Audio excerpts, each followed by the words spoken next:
Welcome to episode 29 of Sketch Watch Play. Please have a seat. I am John Flaherty, and we are a once or twice a month geek pop culture podcast talking TV, film, cartoons, and video games. You can find us on iTunes, Google Play, Spotify, YouTube, and most general podcast apps and directories. Please consider subscribing to us on your platform of choice to stay up to date. Follow us on social media. We're at SketchWatchPlay on Twitter and Facebook.com/SketchWatchPlay. And we encourage you to leave feedback on those. So certainly leave reviews on iTunes. I believe iTunes promotes shows more often when they have more feedback like that.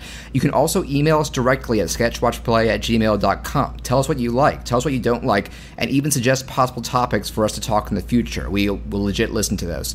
Now, if you listened to our previous two-part episode, you already know this, but in case you don't, Chris is still in the middle of a hiatus from the podcast. He has had a much heavier than usual workload, and he's sinking a lot of time into big personal projects, particularly The Will of Monsters. Go back to our personal project episode here and talk that. So in the meantime, I'm doing what I did last year and doing a revolving door of guest co-hosts, old and new, including what we're doing today. So to follow up on Felipe, we have another guest host from his main podcast, Generation Animation, making his Sketch Watch Play debut, Mr. Dave Roberts. How are you doing, sir? Hey, I'm very well, thank you. It's unseasonably hot in the UK at the moment. It's seasonably hot in the US right now. We're recording this the day after the 4th of July, and thankfully that was a little cooler than the previous couple days, which hit triple digits. No, thank you very much. Yep. We struggle whenever it is slightly sunny and ever so slightly warm. Whenever it's not raining? Yeah, pretty much any day that it's not raining is a bad day for us. Dave is a UK native for people who are unfamiliar with him up to this point. And funny thing, that was a learning experience for me today, where you go by the GMT time zone, and you had said, all right, let's do it at 10, and I use a site to convert it, and I just started. Turns out I was an hour late, and thankfully it's not that disruptive, but it's a learning experience, and I'm not going to use that site again. But yeah, we don't need to go into that much of a deal about Generation Animation, because Felipe did, and you're on as well, but that's not your only project, I believe. It's not, no. Unfortunately, I am the man who takes on more projects than he can manage. So I'm that man too, I just don't finish a lot of them. Oh, yeah, it's a failing of mine. It's something I'm working on. I'm getting better with it. But yeah, there's a few other podcasts. There's a couple that I do with my friend Tom Campbell, DJ with Heart FM. The first of those was Weird Science, which is a kind of retrospective look at ECW, specifically the WWE ECW that aired on Sci-Fi from 2006 all the way through to, I think, like 2009 maybe. We'll get there eventually. And something that we started recently, which is called Dave and Tom Versus, which is just a little half-hour weekly show where we just pick random topics that we want to talk about and then just go off on them. Nice. That's good fun. We recorded one earlier today where we talked about France and football coming home and World of Sport Wrestling. So that should be a fun one for people to listen to. And Eerie International is one of my other podcasts that I'm on. It's a horror-based podcast. We talk about movies, TV, anime, as well as books. Books is something that we've really gotten into in the last year or so, and actually we've managed to get some fantastic interviews, not with just authors like Laird Barron, for example, or John Langan, but also we've managed to get a couple of directors on as well, to speak about their process and the films that they've brought out most recently. So it's that podcast is really kind of taking form and growing at a pretty decent rate. I've listened to a couple, and I would certainly recommend it. I'm just not that well versed in horror. But can I just say how happy it made me to see a podcast full of people praising that movie Dolls? Yes, yeah. Great Dolls 80s horror movie from the guy who made like Puppet Master, but it's legit. Oh, it's from Sir Gordon, the Reanimator director. That's a legit great movie. It is a really fun movie. Like it wears its B-movie kind of status on it, honestly. And embraces it. It absolutely embraces it. It can be legit funny and legit creepy, and it handles those tones very well. It does. There's some fantastic special effects. Go listen to that episode, or better yet, watch the movie then listen to it. But definitely watch the movie. I would recommend anyone watch the movie and then Same. Go and listen to the episode after. So we do have a main topic that we are going to get to, and this is actually, I think Dave hasn't listened to us before, and I actually am realizing I think your format to Area National is kind of similar, where you start out talking about like just stuff you recently watched rather than a main topic, and then get into a specific one from any time period. And that's kind of what we do here most of the time. So let's just get right to it, since I have kept you up late. My thing first is I have been playing the hell out of Detroit Become Human for the PS4 exclusive from Quantic Dream. My name is Marcus. Just like you, I was a slave. Thank you, Marcus. Then I chose to open my eyes, to take back my freedom, and decide who I wanted to be. Now, let me just ask real quick, do you have any prior experience with Quantic Dream's games? Oh, yes, very much so. I played Fahrenheit, which was... also called Indigo Prophecy in the US. That's right. That was the first. The US, it did have a different title. I played that back in the PS2 days. Yeah. I got it for like a bargain price. It was the reason why I bought it, was because it was so cheap. Oh, I do that all the time.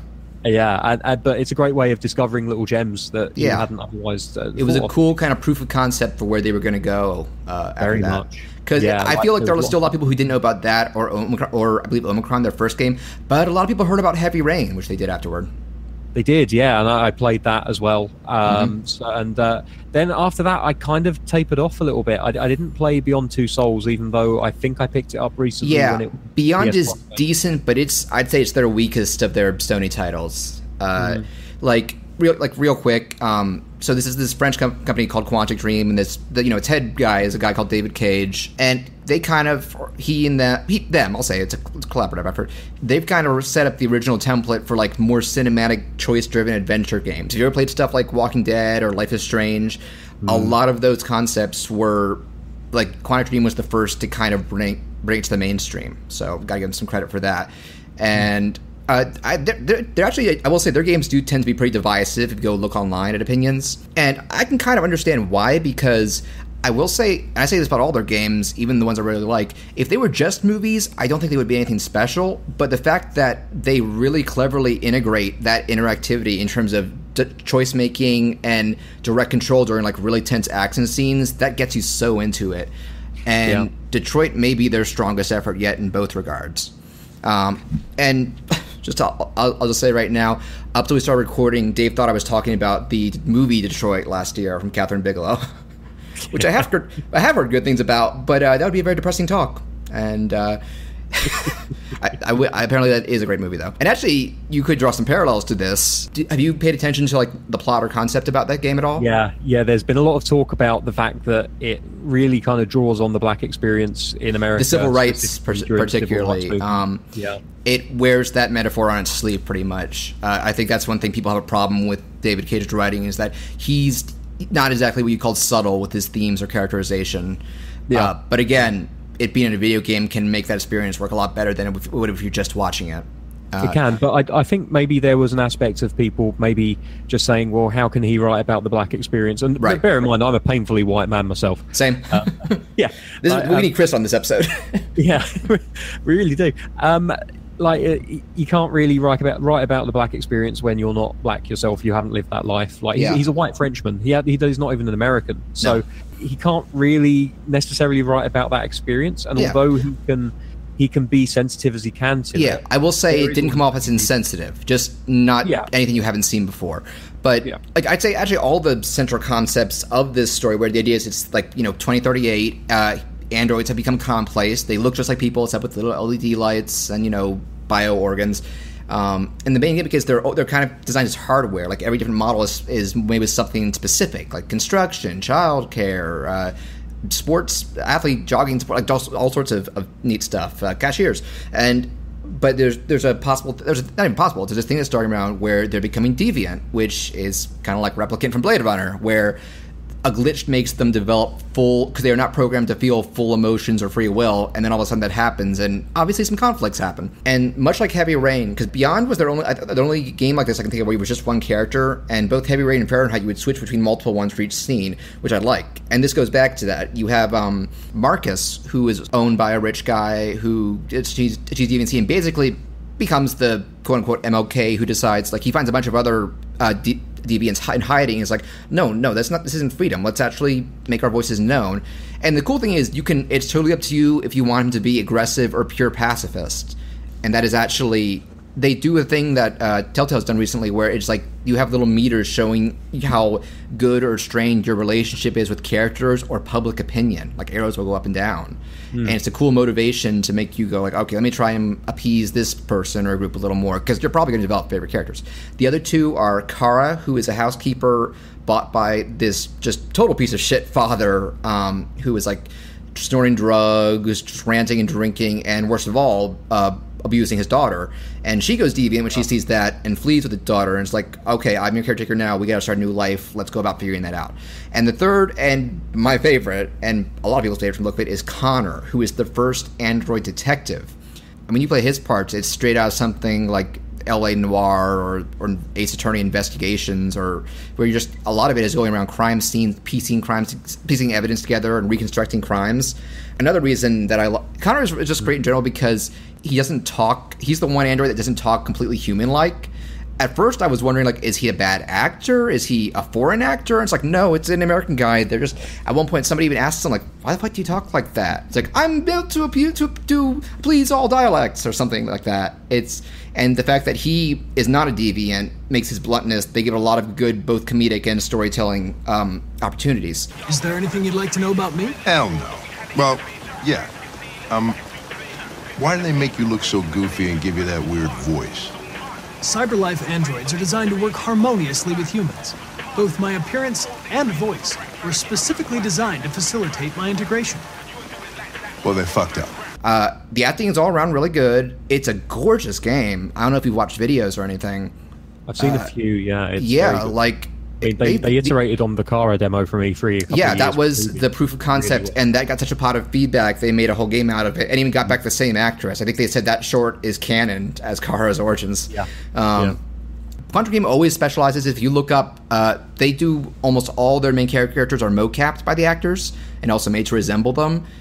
They do a really good job of avoiding the uncanny valley while still going for heavy detail. The environments are really nice. Like, a lot of it takes place in winter, so you got these slightly futuristic environments with gentle snowfall. The soundtrack's great. They got 3 different orchestras and conductors for each campaign, basically, for each character. There's a lot of substance to... Like I said, the themes are simple, but there's a lot of content in this game. Just playing through it once will take you, like, 10, 12 hours, which I feel is...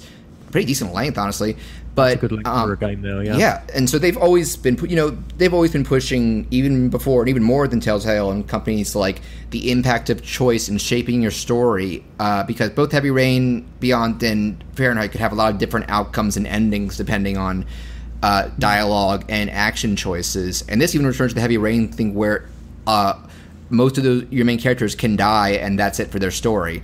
The exception being Connor, because he's government-backed, his AI is in the cloud, so if he dies, he just sends a new body. Right.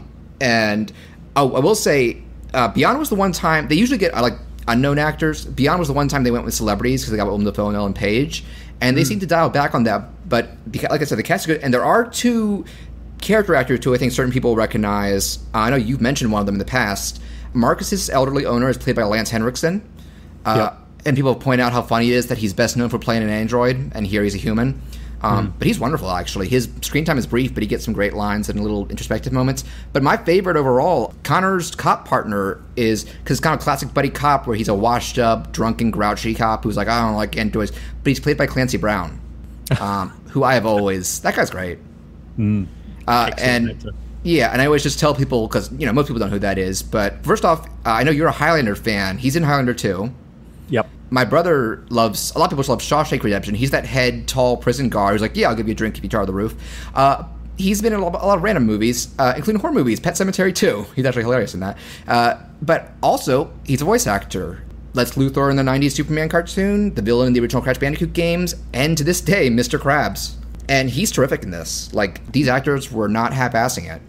And probably the coolest little addition, because it still plays generally like you expect a modern Quantum Dream to, quick-time events, using the right analog stick for gestures of action. But you also get full camera control this time, which I don't think Heavy Rain did let you do. And the coolest thing, because, to really encourage that replayability and knowing what you can unlock, have you seen the flowchart feature? I've not seen that, no. okay, this is actually, I think it's divided some people because it kind of breaks the illusion of how much choice there is. But for every scene, when you beat it, before it goes to the next one, it shows kind of like, imagine brackets like a tournament style thing, but just going to the right, and it'll show you, everything starts out grayed out and locked, and it'll display the ones you did. And you can even see percentages of the world and of your friends list of who chose that choice the most. And it lets you go back and replay any scene and overwrite your save file from that point forward to try and see if you can figure out and find what those other choices are. Because there's just tons of little branches for a lot of these choices, and like some of the previous games, very different later scenes depending on stuff. Mm-hmm. Like, so far I've done 2 full playthroughs, and scenes for characters, especially Kara can get two very different climax scenes. I think the same can go for Marcus and maybe Connor. And a wide variety of... Because did you play Heavy Rain more than once? I started a second playthrough, and then I realised that I could just go on YouTube and watch the endings that way. And you can do that with this as well. Doing that, But I'm a sucker for PS4 trophies, so there you go. Yeah.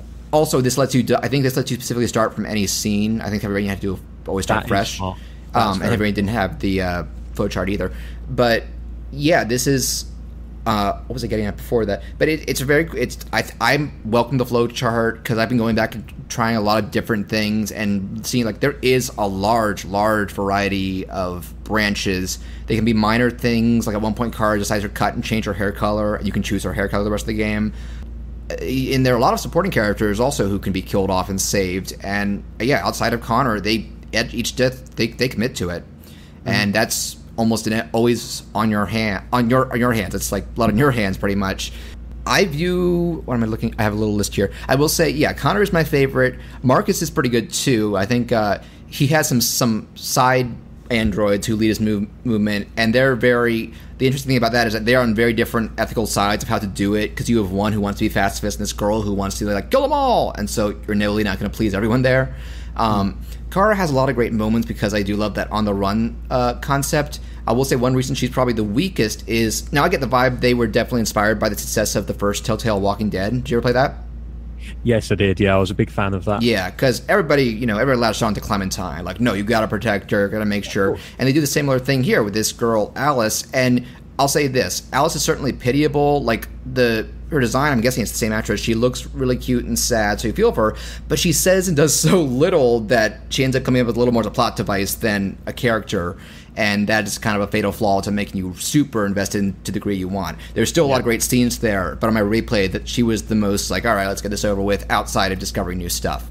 And that's kind of a shame, because you get a lot of games where the idea is, rescue the princess, or do this, or do that.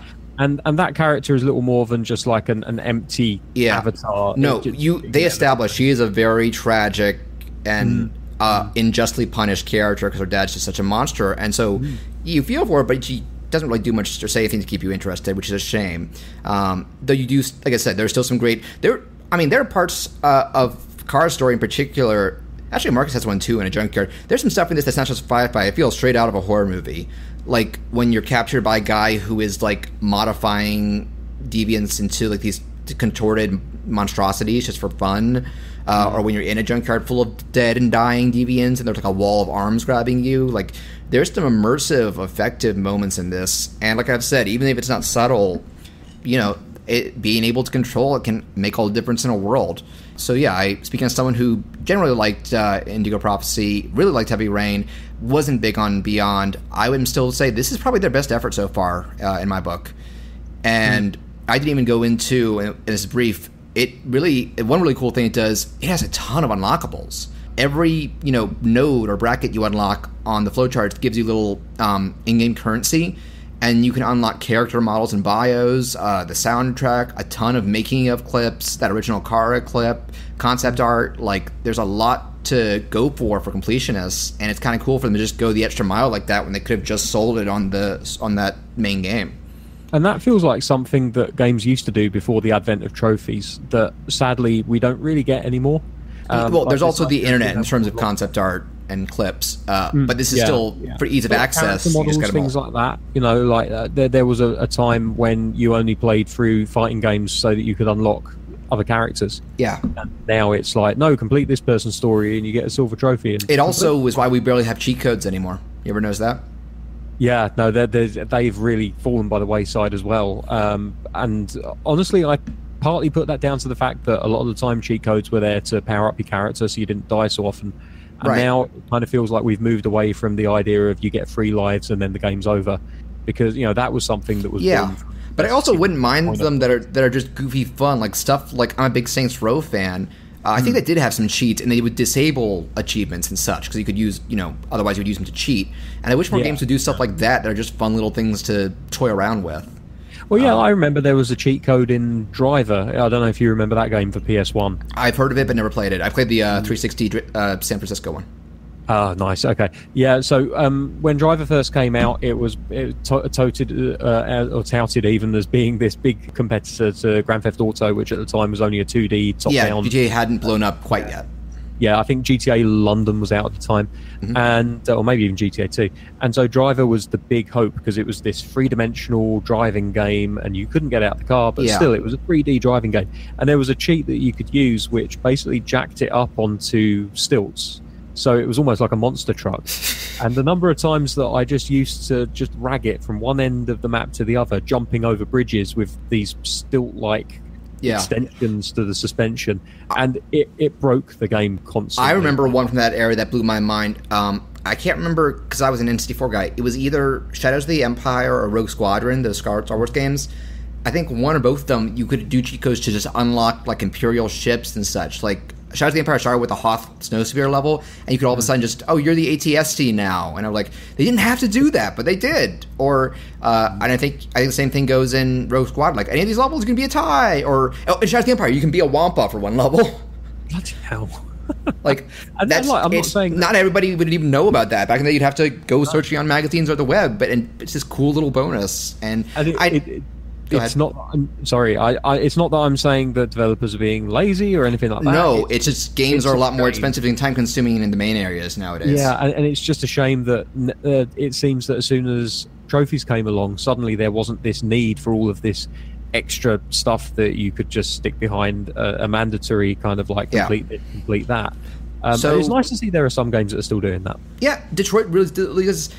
I've said what I view as a shortcomings, and I think you can find fully negative reviews that it's a lot more. But I think David Cage even said when people were initially criticizing him about that allegory, he said something along the lines of like, the way I view it is, I think people should try to do their spins on issues like that in pop culture, because even if you fail, it's better than just ignoring those things. And like I said, there's not anything in this that I view as offensive to people who would see the allegory or take it personally. It just doesn't not do that much you haven't seen in other fiction like movies or books or stuff. But giving a AAA game budget and that whole branching path mechanic and the beautiful presentation adds a lot. And yeah, it's shaping up to probably be one of my favorite games of the year. I don't know if that's going to be a common opinion, but if you at all enjoyed Quantic Dream's last couple of games, by all means, give this one a try. No, I think I will when I have the time. So hopefully I have caught your interest in that. Yeah, absolutely. I think the problem for me is more just kind I of love like the fact that it was the thing you got most number. vocal about was the unlockables. The sheer number of games that I have on my list to do. Like I think I've got like half a dozen games that I've not even started yet, and it's just adding to that. You haven't started what? I've got like half a dozen games, including The Witcher 3. Oh yeah. Shadow of the Tomb Raider. No, sorry, Rise of the Tomb Raider. Shadow isn't even out yet. What am I talking Give it about? time. So there's plenty of games that are sitting on my shelf. I've got 2 Final Fantasies I need to play, 12 and 15. I've kept trying to go back to 12 because I bought it on PS2 and I just couldn't get the PS2 to look good on a modern TV. Yeah. And now they released this remix of it, and I'm looking forward to playing that. But again, it's about finding the time. So once I've got through half a dozen of those games, maybe I'll have the time and the opportunity to play. I still need to play past the first rebooted Tomb Raider and the first Witcher, so there you go. Damn. Right now I'm trying to finally finish Assassin's Creed Odyssey, and I got that at Christmas. Oh man, that looks like fun. I haven't played one since Brotherhood, I think. Oh, it's grown. It's grown and changed a lot by this point. But yeah, so Detroit Become Human, strong recommend. And I'll give the movie Detroit a theoretical recommend, for ethical reasons at the very least. But now your turn, Dave. You have been watching some of the recent DC Comics based TV shows. You guys ready? I was born ready, Hoss. Okay, let's suit up. Yeah. The CW network has a whole raft of different shows. Mostly in the Arrowverse, as they call it. The Arrowverse. Still weird to think that they're a separate universe from the DC movies. I know. I'm kind of glad of that at this point because I think a lot of people are. The movies haven't taken off. I mean, I'm an apologist for the movies. I think they're just fine. Kind of am. I do like, to varying degrees, all the ones I've seen, and I skip Suicide Squad because even my brother, who liked a lot of these movies, was like, no, John, don't. Yeah, no, that's fair. That's fair. I wanted to give it the benefit of the doubt because the director of Suicide Squad, I loved Fury. I thought that was I had no interest in watching the movie, and then I had a ticket bought for me, and I went and sat down and watched it, and I just fell in love with that film. I thought it was absolutely amazing. And to be clear, you're talking about Fury, not Suicide Squad. Yes, absolutely. And then I watched Suicide Squad, and she started dancing, and it was weird, and I couldn't watch anymore. So it was a strange one. I think it had the bones of a good movie, but it was cut together by people that didn't understand. I think the director even expressed frustration with the editing of it. Yeah, he did. Yeah. He had it taken away from him essentially. Yep. The people that did the trailer for Suicide Squad ended up getting control over the edit of the whole film, which I'm not sure if that's ever a good idea, because trailers are a very different beast to the actual kind trailers of can give you the wrong impression all the time, good or bad. But really Arrowverse.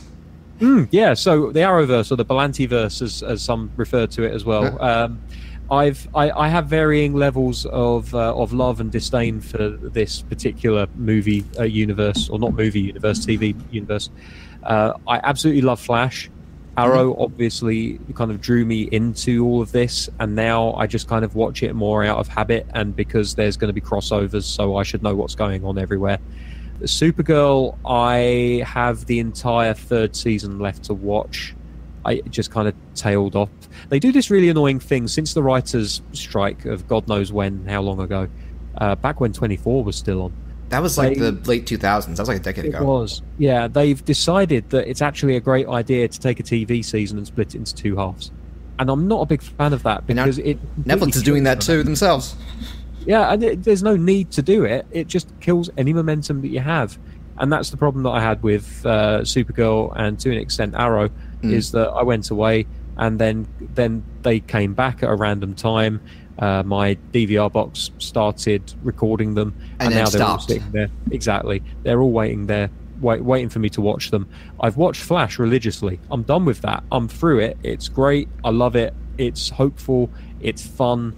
Everybody is just really good at the role. They've all grown into their roles tremendously. They've managed to bring in characters like Killer Frost, and they've had multiple versions. Who I had not heard of until I played Injustice, I'll admit. Oh yeah, no. Injustice has been a fantastic game for getting people interested. Oh, I praised Injustice 2 on our Transformers episode last year. Go back to that. Yeah. Oh, I will. That game series, Injustice 1 and 2, and the associated comic books. Yeah. Very, very cool. I will mention, because you brought up the Enchantress and Suicide Squad. Since I haven't seen Suicide Squad, I didn't buy her Injustice. I'm always going to associate her with being interrupted by the Ninja Turtles in that character reveal trailer. That's the best way to think of her, I think.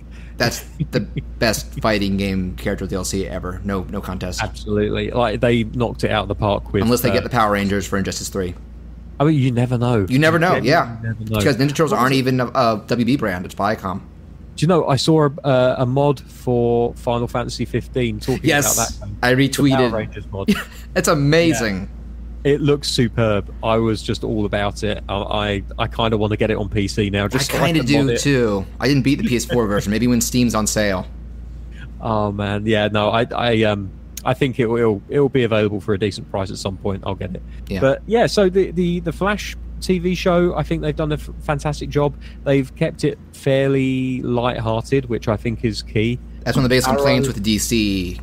Too dark. Yeah, yeah. There's been massive. That's been one of the big problems. Oh, you made it too dark and gritty. They went and reworked Justice League because of that backlash. They did, and I think that it benefited for the most part, but then there was a lot of people, including some from my own podcasts, including Tyler, for example, who said that you could very clearly see two different movies. Yeah, you could see the DNA of Snyder, you could see the DNA of the other director whose name eludes me at the moment. They're very clearly two different movies spliced together, and I mean, again, I enjoyed it. I kind of like the slightly darker take on things, but I do think that Superman was probably mishandled in that area, and generally, I think they were going on the right kind of lines where it came to Justice League in kind of rebooting the character somewhat, giving him a little bit more hope, giving him a slightly more colourful outfit. Not a problem that you have in the Arrowverse, because most of the outfits in that are very colourful. Yeah, more direct from the comics. Yes, very much so. Very. They wear their inspiration very much on their sleeve, on their legs, on their faces. All I was going to say, literally. Yeah. Arrow's quite dark. I as I said, I've been watching that mainly to keep up with things. Supergirl is good. I like Melissa Benoist, I think is how you pronounce it, although it's tempting to just say Benoit. Or Benoist, maybe that's how it's pronounced. Someone will correct me on it, I'm sure. I think after Chris, people would rather not say Benoit. Exactly. Yeah. I think there's too many bad memories there.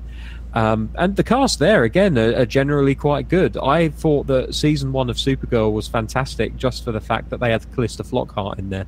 Who did she play? She played Kat. Oh, God. Is it an original character for the show? She's not an original character. She's a deep cut character from Superman. She was basically a fellow reporter who had a bit of a crush on Clark Kent at one point, and they allude to that in the show as well.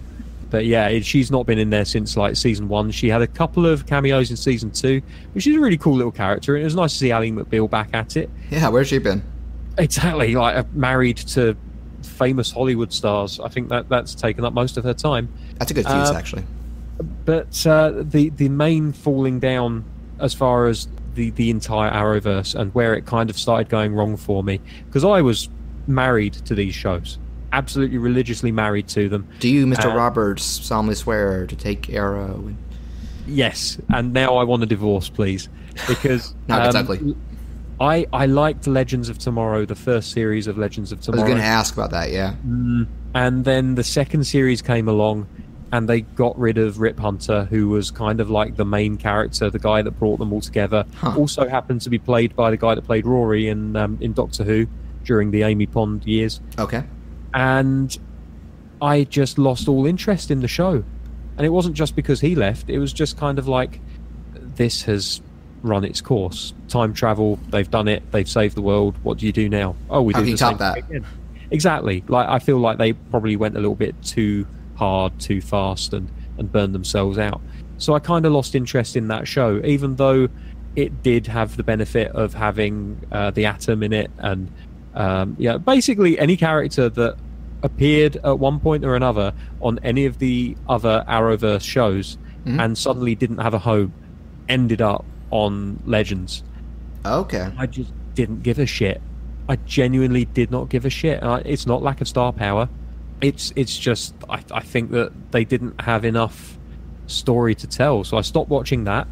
And then I think what didn't help was that they had a crossover event between all four, and it was Crisis on Earth X, which Earth X is like Nazi Earth, where the Nazis won the war, and it was great. So Man in the Iron Castle.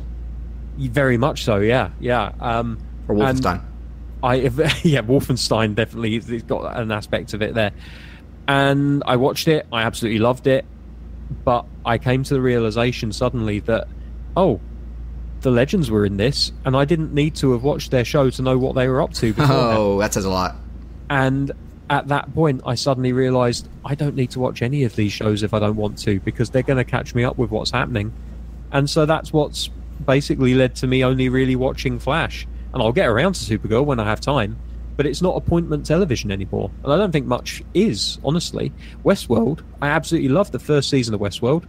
I've got the entire second season sitting on my box waiting to watch. I've heard a lot of backlash for that second season. I've heard there's a lot of backlash as well. I'm not entirely sure why yet, and I'm sure I'll get to it. I know I heard one podcast saying the show's gotten too far up its own ass now. That is entirely possible. That first episode, neither confirm nor deny. I think the first episode, because I did sit down and watch most of the first episode, I'd say, didn't grab me in the original first, like the first episode of Series 1 did. Which is a big problem, because if you can't grab me with a show that I'm already invested in, that's bad. That is bad.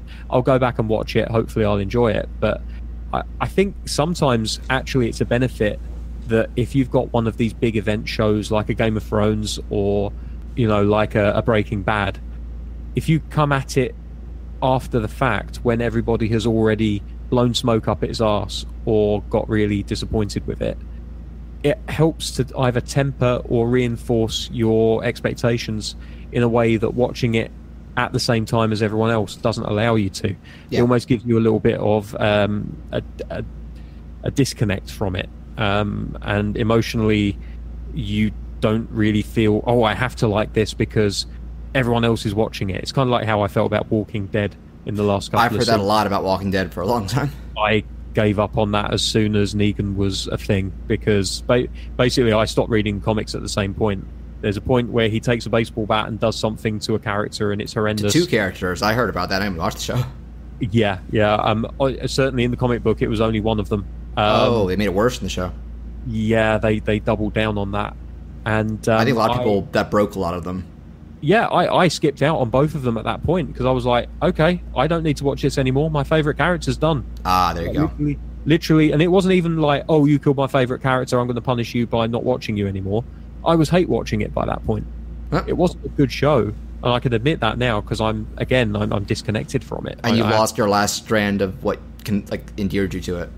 Yeah, and I was just like, I'm completely done, and everything I've heard about it since has completely reinforced my view that I'm glad that I left when I did. Because the one thing I know about it that I think is amazing, and I think I know it's something you're familiar with, is that one of Negan's underlings is Trevor from GTA 5.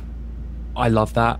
As soon as I saw him playing Simon, I was like, yeah, there's my boy. Yeah, because he looks like Trevor. Yeah, and I think that was a really smart thing that they did at Rockstar when they were making GTA. Was they said, look, we're going to get these actors in, and what better thing can we do than make the characters in our game look exactly like the actors? Because it varied. Franklin's guy looks like 20 years older, but Michael and Trevor are pretty on point.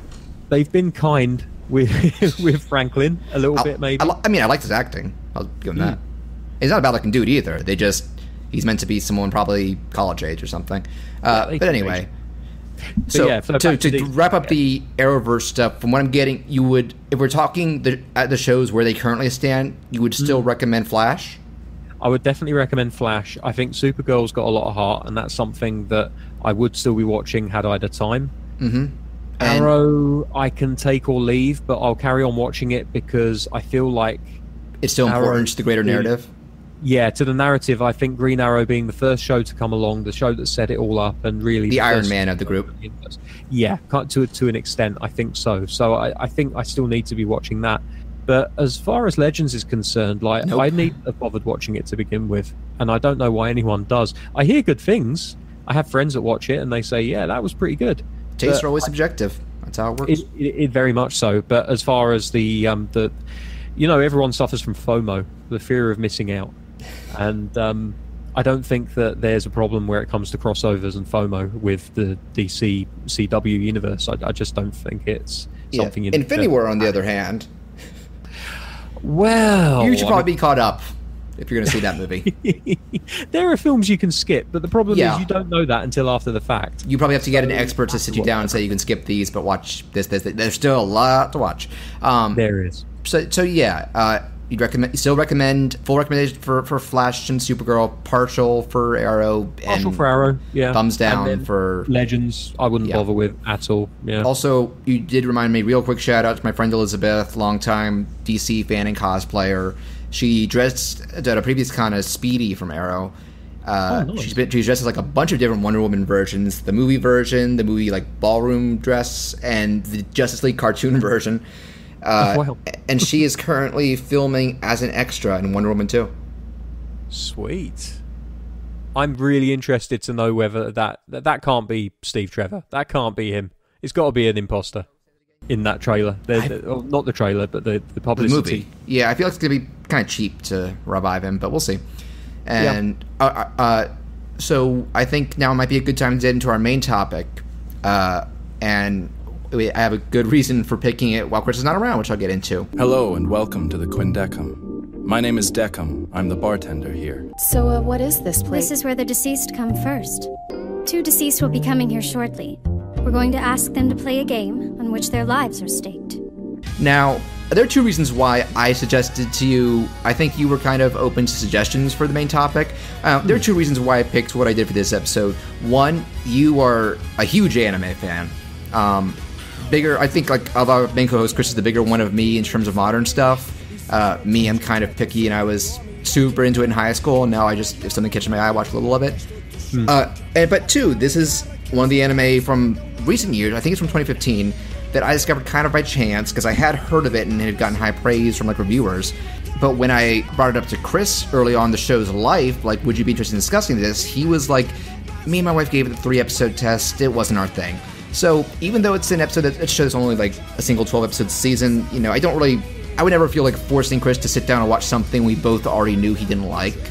Yeah. So what better opportunity to discuss it than an episode where Chris isn't here? That sounds like a slam on Chris. It is not. But we are talking the TV anime Death Parade, which I kind of get the impression that as much critical praise as it's got, and as much as people who have seen it seem to like or love it, this kind of flew under a lot of people's radar. Yeah, it definitely. Apparently did not do well in Japan, for one thing. I'm guessing we're going by ratings or such, even though it seems to have a good budget behind it and a very reputable studio, and I looked at the director, he's got some cred too. I wrote down real quick here, his name is Yuzuru Tachikawa. This is not the first series he was the general director of, but it is the first he created, because he did a indie short, I have yet to watch it actually, called Death Billiards, which actually utilizes the same concept and main character Decum, and that got him the green light to make a show out of this. But looking at episodes of the show he has directed himself, highlights include Attack on Titan, Bleach, one of your favorites, Kill la Kill, one of the recent Lupin shows, Steins Gate, Terror and Resonance, and the overall director for Mob Psycho 100. He definitely has some experience. So it makes sense that something that would come as kind of a labor of love on his end would make for a good show. Granted, a kind of unorthodox compared to a lot of anime, so maybe not for everyone, but I first properly watched this 2 years ago. I tried out for a little while Funimation's streaming service, because they were they're the North American rights holders and localizers, and I saw it there, and I tried it, and it hooked me, and I blitzed it because it was a very short series. And Dave, I'll just turn over to you a second. You mentioned you had watched a little bit of this back in the day. I had, yeah. Yeah, it's one of those things where you go on Crunchyroll, our good friends at Crunchyroll. And, that's a joke. Yeah, very much so. And I was just looking for something to watch, and I think I'd been watching a lot of Death Note again. And we'll bring that up. No, that will get brought up again later. Yep. And so I think maybe I was typing Death Note in, and I got as far as Death, and it suggested Death Parade, and I was like, okay. This looks interesting. It is the same animation studio, Madhouse, who's done a lot of great stuff. I know you guys talked about Redline, like probably one of the most visually amazing anime movies ever. Just absolutely batshit crazy, that movie. Yeah, and they do insane stuff. They do stuff in between. Like, they did One Punch Man. They're not here in the second season, but that first season was them. And they've been around for a long time. I think old stuff like Ninja Scroll and Wicked City, that was them. What's really impressive with that studio is just, even though you can definitely tell, like, just for the similarities between, like, Death Note and Death Parade, there are very similar character themes, designs, like the way they draw their characters, the color that the they lighting. use. They love stark lighting. But for every one of those, you have a red line, you know, and that they have such a varied portfolio of anime. It's really impressive. They've even worked in Western stuff a little bit. I remember when they did the pilot for Megas XLR, that was them. Yeah, no, I mean, that's just ridiculous. That's a completely awesome. Different looking show. It's awesome, but it's like, show. it doesn't look anything like anything else that they did. Yeah, well, it's nice of them to try different stuff. Yeah, absolutely. I really appreciate it when studios will step out of their comfort zone and do something in a new and interesting way. Yeah. So you said you watched, like, what, half of the first episode? Yeah, I don't remember why it was I only watched half an episode. It might just have been one of those things where I just couldn't concentrate. And it might have been priorities when you're in the middle of other shows like Bleach that have hundreds of episodes. Oh, God, yeah. Tell me about it. Bleach. No, you tell me about Bleach. I've only seen one episode of it. Man, I was watching it back in the day when it was still coming out. Right. And, like, that was in the days of that bio, fan subbing and all that kind of stuff. BitTorrent. You get the old torrent going and you download the episode. And, of course, if they were available legally, I would have bought them. Right. But they weren't. So you find things however you can, don't you? Yeah. Shows like Bleach and One Piece blew up over here long before they were properly localized.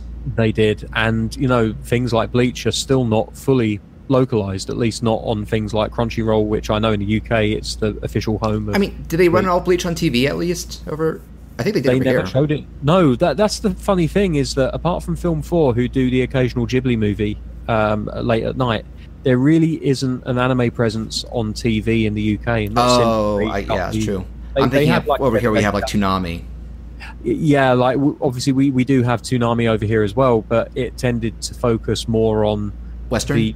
The Western output. Right.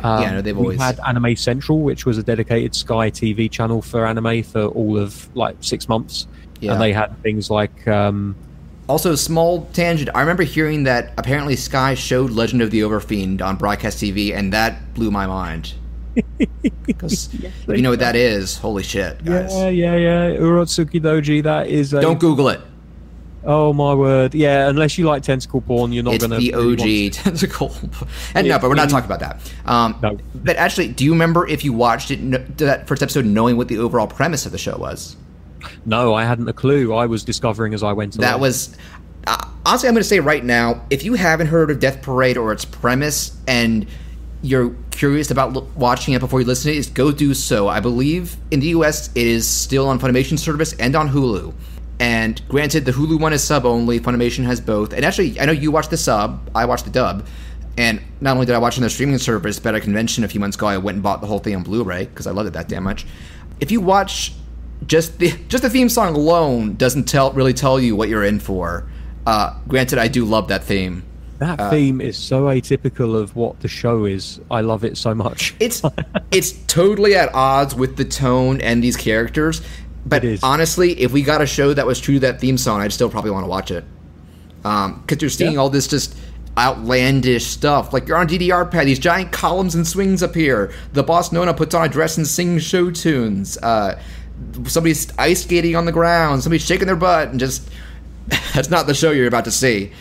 Granted, there is one thing very true to it that I noticed when rewatching it. Our main character, Deckham, never smiles in that opening. The only character looking constantly dour. Which has a terrific payoff in the actual show, I will say.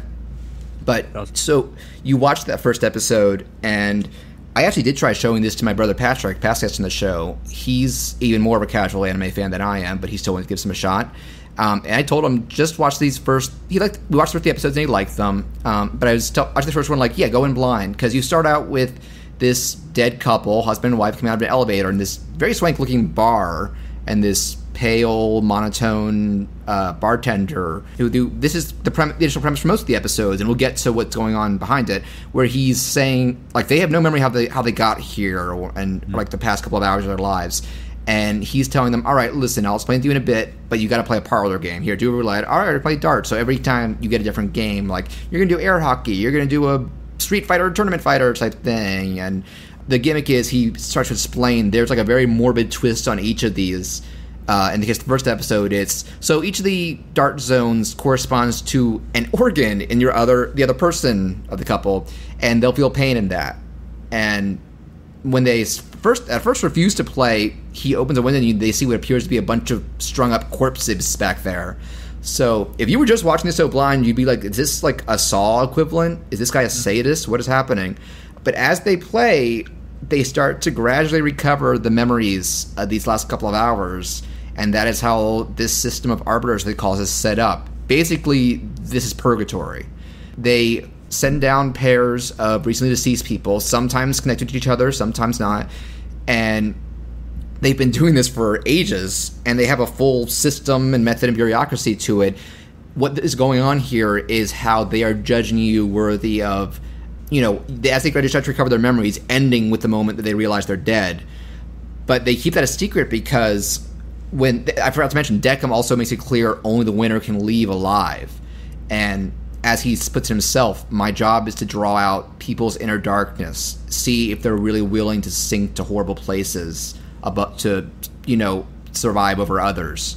And once the game is done, like regardless of who won that game, he sees their actions and judges them worthy of, as he calls it, heaven or hell, but in reality, it's resurrection or the void. So, just a really neat concept. Like, the idea of being judged for your fate in the afterlife isn't anything new, but this is kind of an interesting twist on it. It is. I think that one of the things that eventually, as you get further into the series, and then you kind of have it gets explained to you more in like the second episode what's actually going on, and even more past that about like the mechanics behind the lead up to like why are the arbiters getting their memories, how you get their bodies, stuff like they thought this through. One of the things that kind of confused me a little bit and then slowly began to infuriate me before I just kind of accepted it and moved on was this idea of, so basically you're not just judging them on who deserves to be cast into the void and who deserves reincarnation. It's almost on a sliding scale. It's like, we're going to take these two people and we'll reincarnate whichever one of them is not as bad as the other. I think there's only one episode where they both get reincarnated, the teens in the third one. For the most part, this is a very dark show. It is, but they keep putting them in separate elevators, don't they? Like, but if you watch that third episode again, it ends well for both of them. Yeah. I mean, I like to think so. The elevators are set up for both one goes to the other place or both go to the same. It's not impossible for them to avoid the void. I think maybe they could have made that slightly clearer, given the fact that they have a devil's head mask over the top of one elevator, like a smiley mask and an Oni mask. That's how you know which who goes where. But they don't see it. But that was the problem, was that if I remember correctly, and I may have misread it, I think they still had an Oni mask over one of those elevators in that episode. So I don't know. Maybe that just was not as clear as it needed to be. I didn't rewatch that whole episode for this. Maybe you're right. Somebody correct us. But they don't confirm that. But I assume it's possible for both of them to get happy endings. But let's be frank, a lot of these stories wouldn't be as interesting. I definitely hope that they do. That's for sure. Yeah, no, they had a pretty happy ending, I thought. Even though like the morbid part of that is like, you're bowling, but you're touching people's organs through the ball and they can feel it. But even that doesn't get in the way of a cute little love story with a twist. Yeah. And that's not even, there is an overarching plot to this, and it mostly involves, Deckham ends up getting, you get to see kind of the hierarchy and bureaucracy of the arbiters, and they make it clear, the arbiters aren't really, people themselves or dead reincarnated people. They're dummies, basically. They lack a proper soul and conventionally lack full emotions, which is kind of a rule. They have like 3 rules, don't they? They have a couple, and obviously it's not like you see other, like Deckham's boss Nona, this tiny green-haired lady. She comes off as a real ice queen. Like, she can get kind of pissed about things. And then there's Ginty, supporting character, who's kind of Deckham's opposite in that he's, a fiery redhead who's just kind of an abrasive asshole. Very angry. Though it's also because he kind of feels detached from he doesn't actually seem to give a shit about any of the people he judges. And Deckham, on the other hand, he's certainly reserved and proper, but very, very, very, very soft and just solemn. He just doesn't tend to emote. And, there are a lot of things where, like, these people are screaming at him, trying to hit him, and he just doesn't budge. He doesn't flinch. It helps that he has, Spider-Man string. Invisible puppet strings. I kind of love that. And it does tie into the fact that they touch on, do you think, wait, how do the corpses of these people or something? They don't. They have these base dummies that they make a replica of their body of and temporarily have their soul in there for. They're not interfering with the human world past reincarnation. And so the main conflict that comes in when the first episode ends and we're introduced to, now, I'm not going to treat it as a spoiler. Her name is Chiyuki, but we don't know this till the last handful of episodes. because she's a weird. They explain as it goes on. She showed up, and there was a weird thing going on, where she remembered that she was dead and such, and what was going on, and knew what was going on, and therefore refused to participate in the games, and Deckham couldn't accurately judge her. So Nona goes and wipes her memories and says, she's going to be your temporary assistant with all of this. You can judge her during this, and then eventually you can figure out, once you know her well enough, make up your own judgment for her. And Chiyuki is both, early on, our audience avatar to learning the process, because the second episode is not quite a clip show, but it is kind of a recap of the first episode, but the majority of it is you see that Chiyuki and Nona were secretly in the shadows of all these scenes, and this is kind of a training exercise, because Nona was explaining to her all these little rules about how the process works, even like how they make sure there's no like easy clean game, because they can rig the games to malfunction just to incite conflict. And as things go on, Chiyuki starts to become more and more the voice of kind of empathy and criticism of the process, because she is still a human soul with full emotions, and she's touching on both. I kind of feel like you're giving them these scenarios where almost anyone could break and go evil regardless of their morality, and we'll get to the only two-parter of the show that really emphasizes that, and also the fact that who are you to be judging these people when you can't even experience the emotions that they know. You can't identify with these. This isn't right. And that ties into what turns out to be her purpose and Nona's plan towards the end. But I've been talking a lot. What is something you'd want to bring up about anything aspect of this show? Though let's try and go chronologically. It's funny you mentioned the first two episodes and the way that they kind of tell the same story from different points of view. Right. And I mentioned it just before we started recording that to me it did remind me somewhat of kind of like the Rashomon kind of style of storytelling, like this idea that you get one story from completely different points of view. Yeah, and it's not the case where every story is slightly told differently, like a lot of Rashomon or parodies, because people remember stuff differently. You're seeing the same story, but from a different hidden perspective that's also feeling the character and the audience in on more of like what exactly is going on here. It's a kind of a neat way to get to this world. Of what's going on. Like, what? Obviously, it changes your understanding of what's happening. It gives you a better idea of what to expect from the show and be on the same page. Partly that's due to the fact that you're already in the know of what happened, and they have the big reveal at the end of the first episode anyway.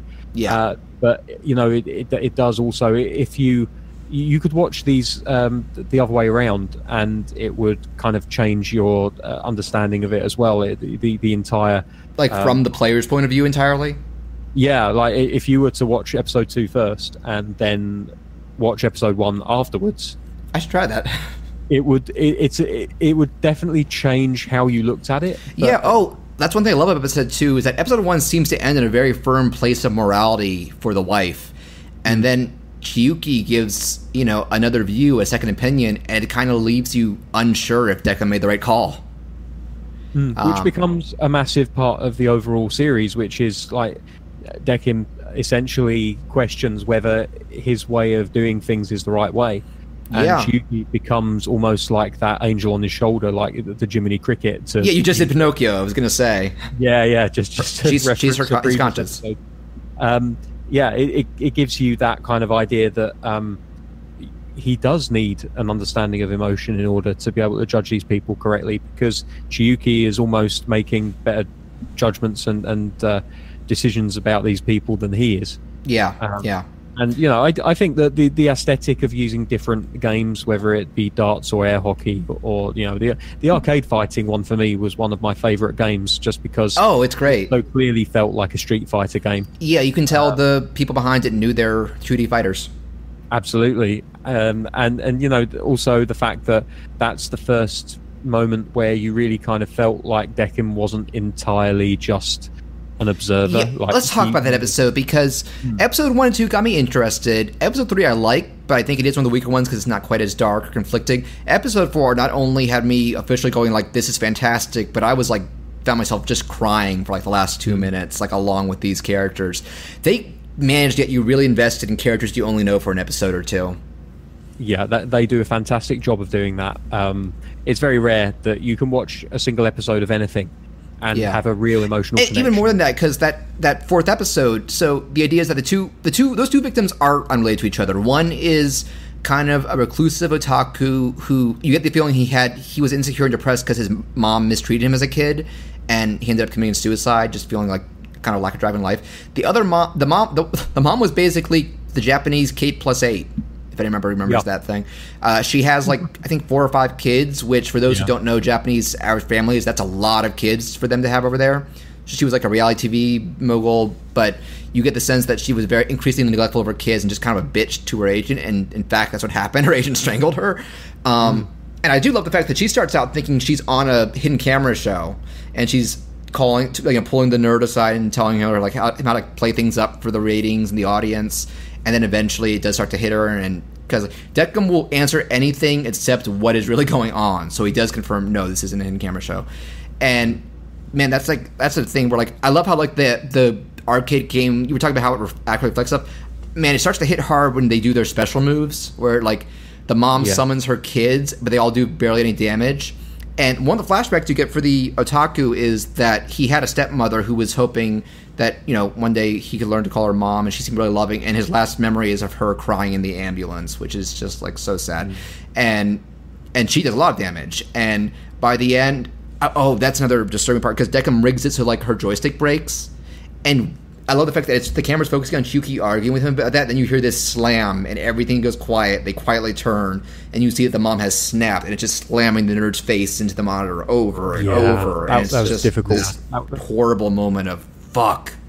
Very difficult to watch. And then you get to the end where they are not as they don't take the reality of this as well as a lot of other people. They kind of snap. The mom she tries to beat up Deckham, gets strung up, and the nerd is just quietly why did I do this? Why am I so messed up? And that's the strength of the show, that I hated the mom for most of that episode. They make no beat around the bush. She's a pretty shitty person, and then you start to realize she's sobbing I was so out of control for most of my life, but I felt like it was just getting started, and I need my kids need me. I need my kids. I do care about them.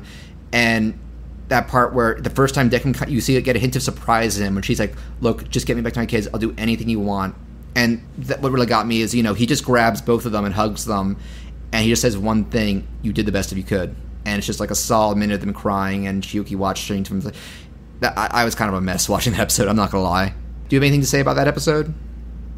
Outside of what you've already said, not really. I did, as I said, I really like the aesthetic of that particular arcade game. Yeah, well, the aesthetic of the show in general is terrific. Very much.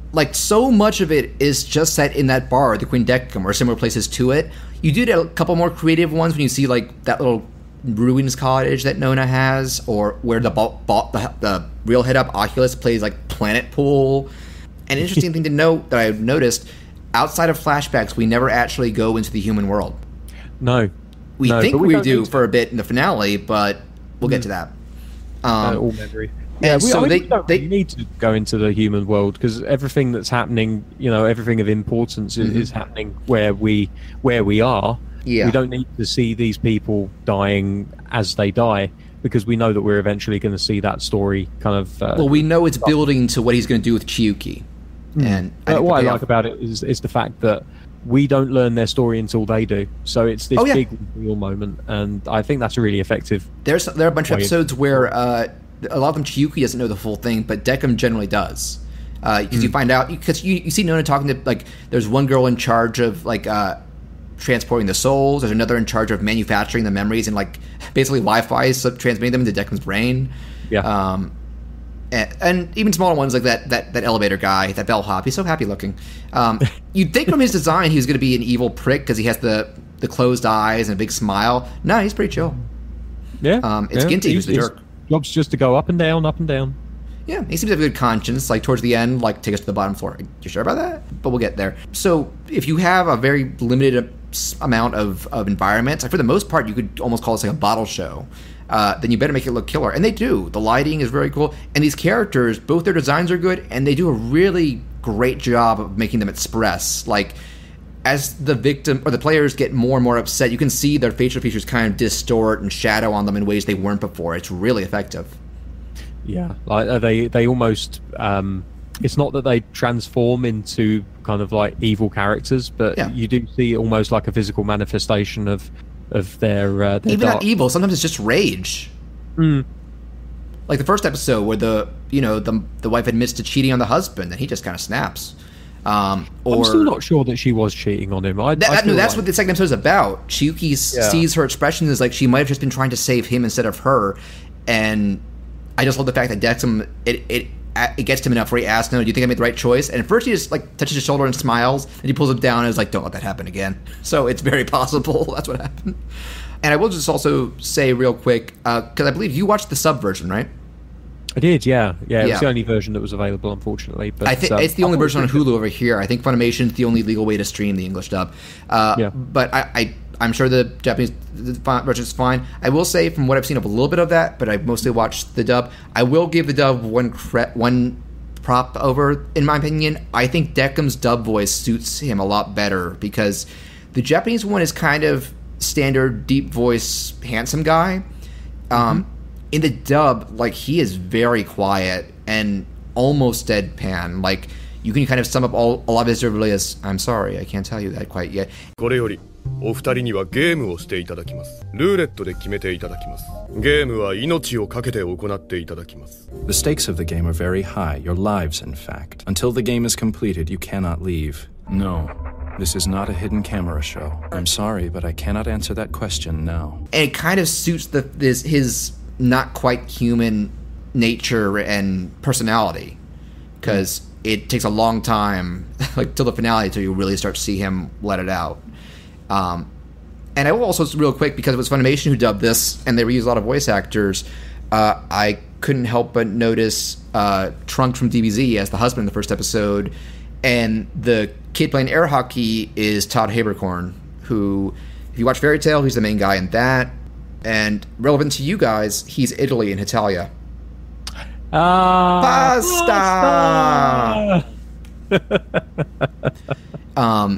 And just real quick, I was really mad at myself for noticing this, and I blame the internet. Chiyuki, she has a cool design. She has almost a goth look to her, even when she's in her normal clothes. She has very dark hair and kind of somber, half-threaded eyes. But I was looking at her color scheme, like she's dark purple, she's got shoulder-length hair, she's got one light streak, and my mind went like Twilight Sparkle, and I went, "Oh, god damn it." Oh, no. I'm not going to be able to rewatch that now. Because, and I think I've said on this show before, I've just been so inundated with brony culture on YouTube and the like that I feel like I know this character team, though I've watched like 3 episodes of that show, and it was not my thing. So I'm just so angry that I subliminally went, "Yeah, it's like that MLP." It's like, oh. And also to be fair, I don't hate you if you're a brony. It's not for me.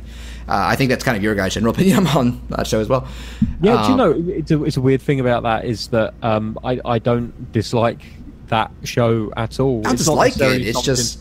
Yeah, like, it's not something I'm going to sit down and watch religiously or anything, but... It feels squarely made for kids, from my point of view.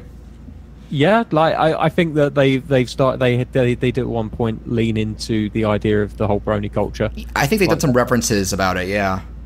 Yeah, I think they've done pop culture reference from the beginning, though. Apparently, like who has pretty like much a kid's show.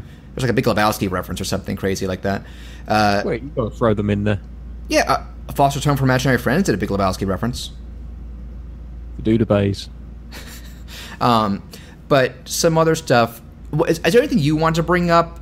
Because I feel like I've been kind of dominating what the subjects are. I wanted to know if there's anything particular you want to about certain episodes or characters or aspects. I mean, there's definitely, like, there's the aspect of, the episode where they have a young kind of girl, I think she's like a schoolgirl, and she's done up in makeup. And like, the boy idol. Yeah, and they keep us two around a bit. Yeah, and they keep them around for a couple of episodes with almost no explanation as to why they've kept her around at all. I don't remember if they explained, but it has a very sad payoff either way. It certainly does. That was a properly heartbreaking moment. If you didn't hate Ginty by that point, you did then. But what I like about her character is the fact that she's given this choice, which, again, I think Chiyuki is given a similar kind of choice at the end of the show. And save yourself in exchange for another. Yeah, like, so basically, you can save the boy idol, all you have to do is press this button, and this person will die in his place. And it is clearly Here we go. Character model of Light from Light, you got me. Death Note. We got there eventually. Yeah, so I guess we can talk about it. that a bit. I think that was just meant to be an Easter egg, because that guy's never named, he doesn't say anything, but you know. Like, and the thing is, like, if you go into Death Note lore and what is are we going to spoil the ending of Death Note? Yeah. We can. Let me just say, give a spoiler warning. It's a 10-year-old anime, and there's a movie. Spoiler warning for Death Note. Skip ahead a minute or two. Yeah, absolutely. So, like, they make it very clear that when your name is written in the Death Note, that not only do you die, but you just go straight to the void. I think they're fairly. I thought it was that you cease to exist if you're a user of the Death Note. Maybe I'm wrong. Oh, if you're a user, maybe. But I know there's definitely reference to the void. So the idea that shared universe. Sorry? Shared universe, possibly? I mean, potentially, but the fact that he's sitting there in judgment, like, obviously they're going to judge him, otherwise they wouldn't be there. That kind of... It does make you wonder how they judge mass murderers like him, but I guess they give everybody a fair shake. I guess. But the weird thing is, if he hasn't got any memory, I mean, that would be an interesting one, because they play around with that enough on Death Note. Yeah, but to be fair, it's only the last couple hours, so I could buy that he's still pretty calm, because he does not know, he probably doesn't know that, he was exposed and all that went down. Yeah, so I thought it was just a nice little Easter egg, regardless of whether it means that it's canonical or they're in the shared universe or anything like that. I'm sure there are a lot of fans who would like to think that Light was maybe resurrected rather than ceasing to exist, regardless of how evil he is. He's just so dreamy. He truly is a death He lived god. to eat potato chips another day. He loves his potato chips. And eat it! It was great. I really like that little Easter egg. And and I'm sure it was done because, like I said, Madhouse, same studio that animated Death Note. For sure. But, it definitely did exactly what it was that it was supposed to do, which is it made me sit up and take notice and hit that rewind button and have another look just to make sure. Quick thing, because I think you might be more familiar with Death Note than I am. I have watched the whole thing, but it's been a while. Do Ryuk or the guys ever touch on the existence of deities or the afterlife? Or do they not know? I think outside of their own existence, I don't think they ever mention anything about it. Okay, so I'm sure there's a mention of God, but I think he just kind of... This show, there's a single mention of God. There's a little bit of world building that you can make your own theories of, because like I said, Oculus, this older goateed dude, has kind of been in charge of the Quindecum bureaucracy for a long time, and he's often arguing with Nona about a lot of stuff, and at one point when she's walking away, she's like, don't I just ask God about this? And he said something like, God's been gone for a long time. So you're like, is God not caring about this story anymore? Did God die? Like, that line confirms that God exists in this universe, but it leaves his role and even fate up to interpretation, which I think is interesting. Yeah. To be fair, God is not relevant to what's going on. Not at all. I like the idea that even the most senior member of this organization is himself just a dummy at the end of the day. The Arbiters are dummies too. I think I'm assuming they make them those bodies, and you see both Dekum and Shuki's birth, quote unquote, where they wake up on a flower bed with Nona and they're like, who am I? And she just starts giving them the lowdown. And I will say, I checked the Death Parade fan wiki today. I can't verify this because I don't remember it's mentioned in this show. Apparently, even though the Arbiters are not, full-on human souls themselves, they are partially made with, recycled elements of souls from the void. So in a way, they are a reincarnation, but not as direct as their judgment ones. Yeah, I think in either the 11th or 12th episode, they might make reference to that directly, saying that they are like a conglomerate of all of the souls that they've sent. Yeah. Okay, I do want to touch on some other particular judgments. I noticed two opportunities where you think there is a judgment that isn't what the episode ends up being about. One I thought was really cool, and one kind of disappointed me. I love the setup for, I think it's episode 5, where it's this middle-aged asshole and this kid. And the kid isn't saying much, and the guy starts acting really weird because he says he recognizes Dekum in this bar. He isn't getting specific, but so I'm watching it like, does he remember? I mean, can we assume he's been judged before? But how do you remember this? And even Dekum and Shuki are not sure how to react, other than when he tries to get Tasha, Dekum strings him up. And while I'm trying to figure out what's going to go to this direction, the guy faints, and the kid turns out to be Ginty in disguise. The grown man was a dummy by Nona as a test. I can't remember if Ginty snuck his way in. I know they have a pretty cool fight, and Nona is not happy about that. I think Nona set it all up to test Deckham. And I think she wasn't happy about it either. But she also wasn't happy that Ginty got aggressive. I think they do kind of have a rivalry of some sorts, at least from Ginty's point of view. It's undercover boss is essentially what this is. And the kid starts saying, I heard Kylo Ren, he's a pretty good overlord. Am I right? But the other one, it's not the main topic, but it's the one other judgment that's very pleasant. And it's the old lady storybook author. Remember that? Yeah, I love that one. I think that might be my favorite ways somebody realizes they're dead. Because they just do a card game with Deckham, Chiyuki, and her. And I don't remember the circumstances are that they make them decide to just do her, but I love the fact that she's a total sweetheart for one. Very calm. Like, you can tell she's a little nervous. She's like, all right, let's do this. I'll trust you. And the way she realizes, because she's like, oh, you made all the card illustrations of my characters. Then she sees one. It's like, I had thought about this one. I hadn't quite drawn it yet. You're drawing from mine. This is the afterlife, isn't it? And when she realized that, she's like, well, I had a good, long, satisfying life. It's okay. And she's like, God damn it.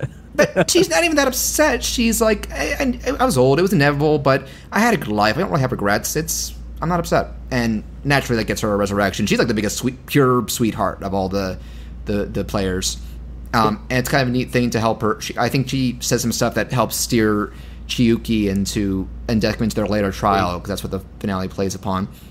There definitely needed to be a character like that. Another thing, because the first time I watched the show, I didn't get because they keep touching on, as you're gradually remembering a little more about Chiyuki, or she's starting to learn more about herself, the main recurring thing is this storybook called Chavo. And you even see, Nona reading it at points. I totally missed the allegory the first time. Did you get what it was when you watched it? No, I didn't at all. No, okay, I Googled it. I should have guessed it, but basically, so the story is that there's a boy who befriends a little girl named Chavo who's deaf, and they're able to get along even though she can't hear him.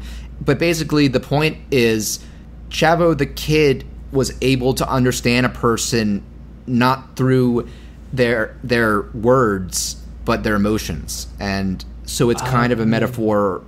I'm trying to figure out how exactly it matches up, but it's kind of about Chiyuki's point of maybe you should have some emotional investment and attachment to the people you're judging. It might be a little more accurate that way. Because I want to talk about. Do you want to talk about that air hockey two-parter? I think we have to, don't we? Really?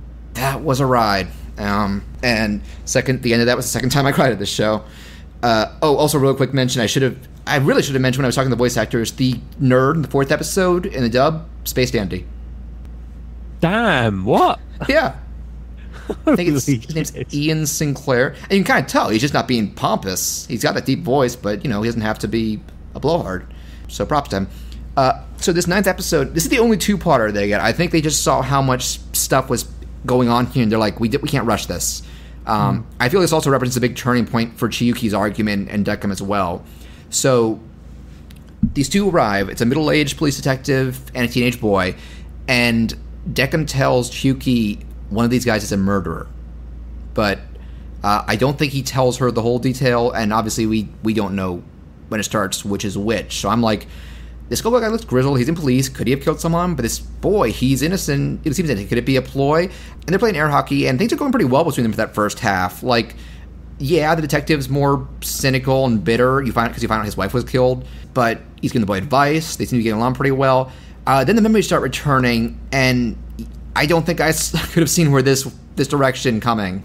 At least not the whole of it. They're both killers, and they're both connected. Long story short, this teen, I think the idea is he and his sister lost their parents at a young age, so he was working his ass off for her.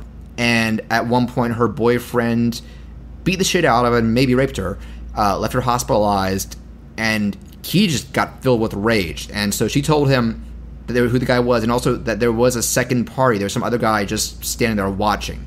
And I guess he doesn't think about that, but he goes, doesn't really think much about it, goes to the thug's house with a knife, ends up killing the thug almost immediately, but is fatally wounded. But this is where the detective comes into the story, because you find out this guy is way more twisted and sick than you might have initially thought. When his wife died, he ended up seeking out and killing the murderer independently, and you get the sense he is not all there, because he's like, I heard my wife talking to me, which does not seem to be a rule in this world. And he developed this horrible code. Like, yeah, I kept tabs on a bunch of punks and criminals like that, but I would never go after them until the action was fully committed. And so that boils the blood of this kid who's like, you could have saved her. And I'm like, it wasn't finished yet. That's my code. And he just justifying by saying, like, the role's twisted. I adapted to its twistedness.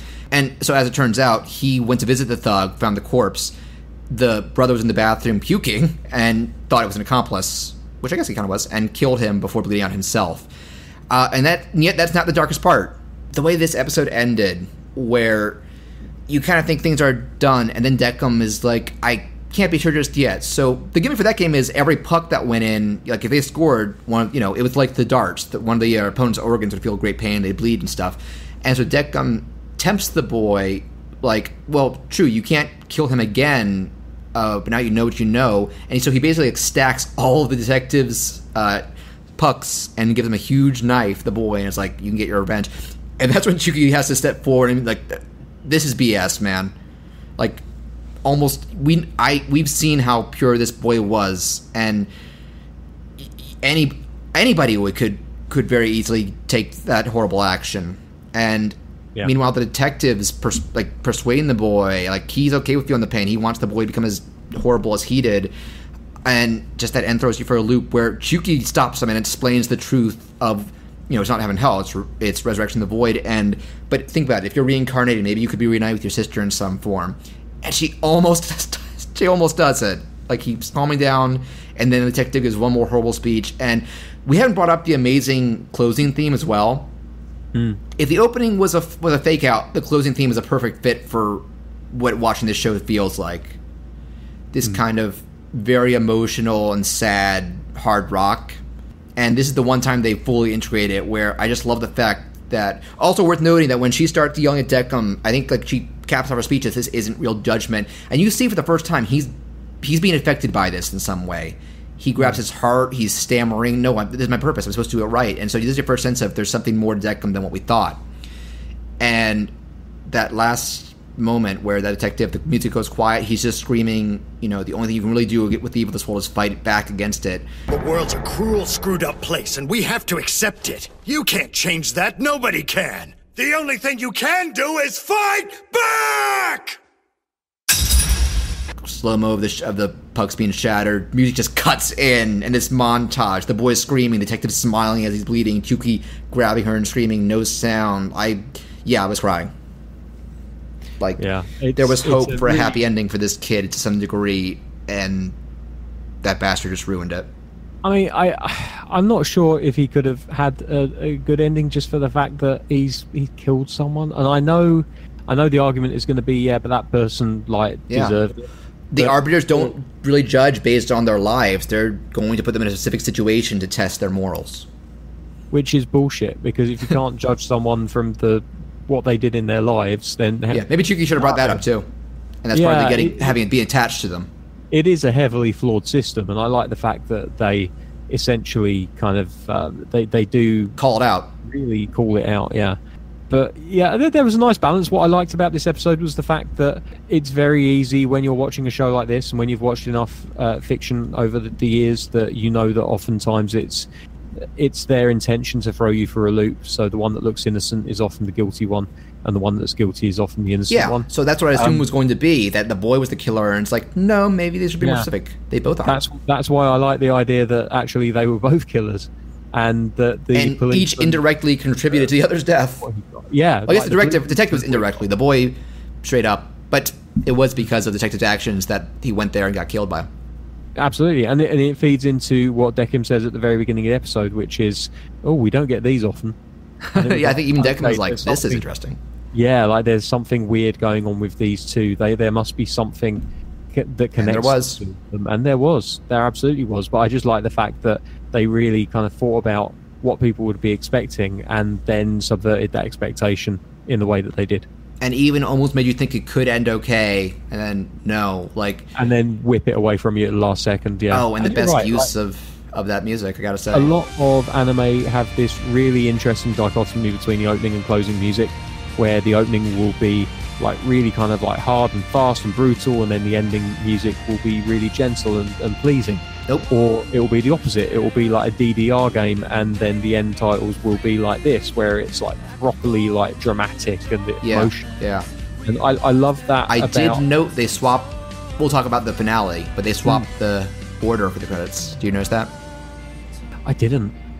And did you watch? There's a lot of things I didn't notice. I will just say really quick. In the last couple of actual scenes, you hear quietly the closing song in the background, like it's on a radio. And then once the actual credits start, they played the opening theme over like traditional white text credit, because it's a happier ending than I was expecting. I'll admit. Yeah, I honestly did not notice that, but I think that's maybe just because I just finished this story. You were crouching in the story because it leaves you with a lot. It has an impact. Yeah, and I'll be honest, like that last episode, I went to watch. You'll understand this when I get to my point. I watched Sicario 2 the other day, and I really enjoyed the film, but it left me really unsatisfied with the way it ended, because it felt like it had set up all of these things to happen, and then it just left them dangling there. Oh, I know what you're getting at. Yeah, and I feel like this show does the same thing to an extent. I don't think it does it to quite such an egregious level. But its central plot about Shuki is wrapped up, but a lot of stuff about Arbiters is left open.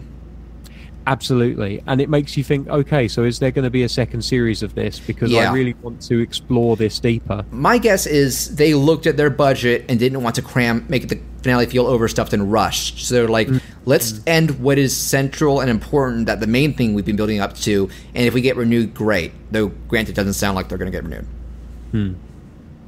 That's a shame. Yeah, I hope we were making it clear that we both really, I should have loved this show. I might have had more stronger emotional reaction to it from the sound of things, even then only certain episodes. And I think that the 5th episode with the fake out and the Ginty stuff, that's probably my least favorite, actually, because it's still a lot more exposition about that world, and I thought that the reveal of what was actually going on there was a bit just underwhelming.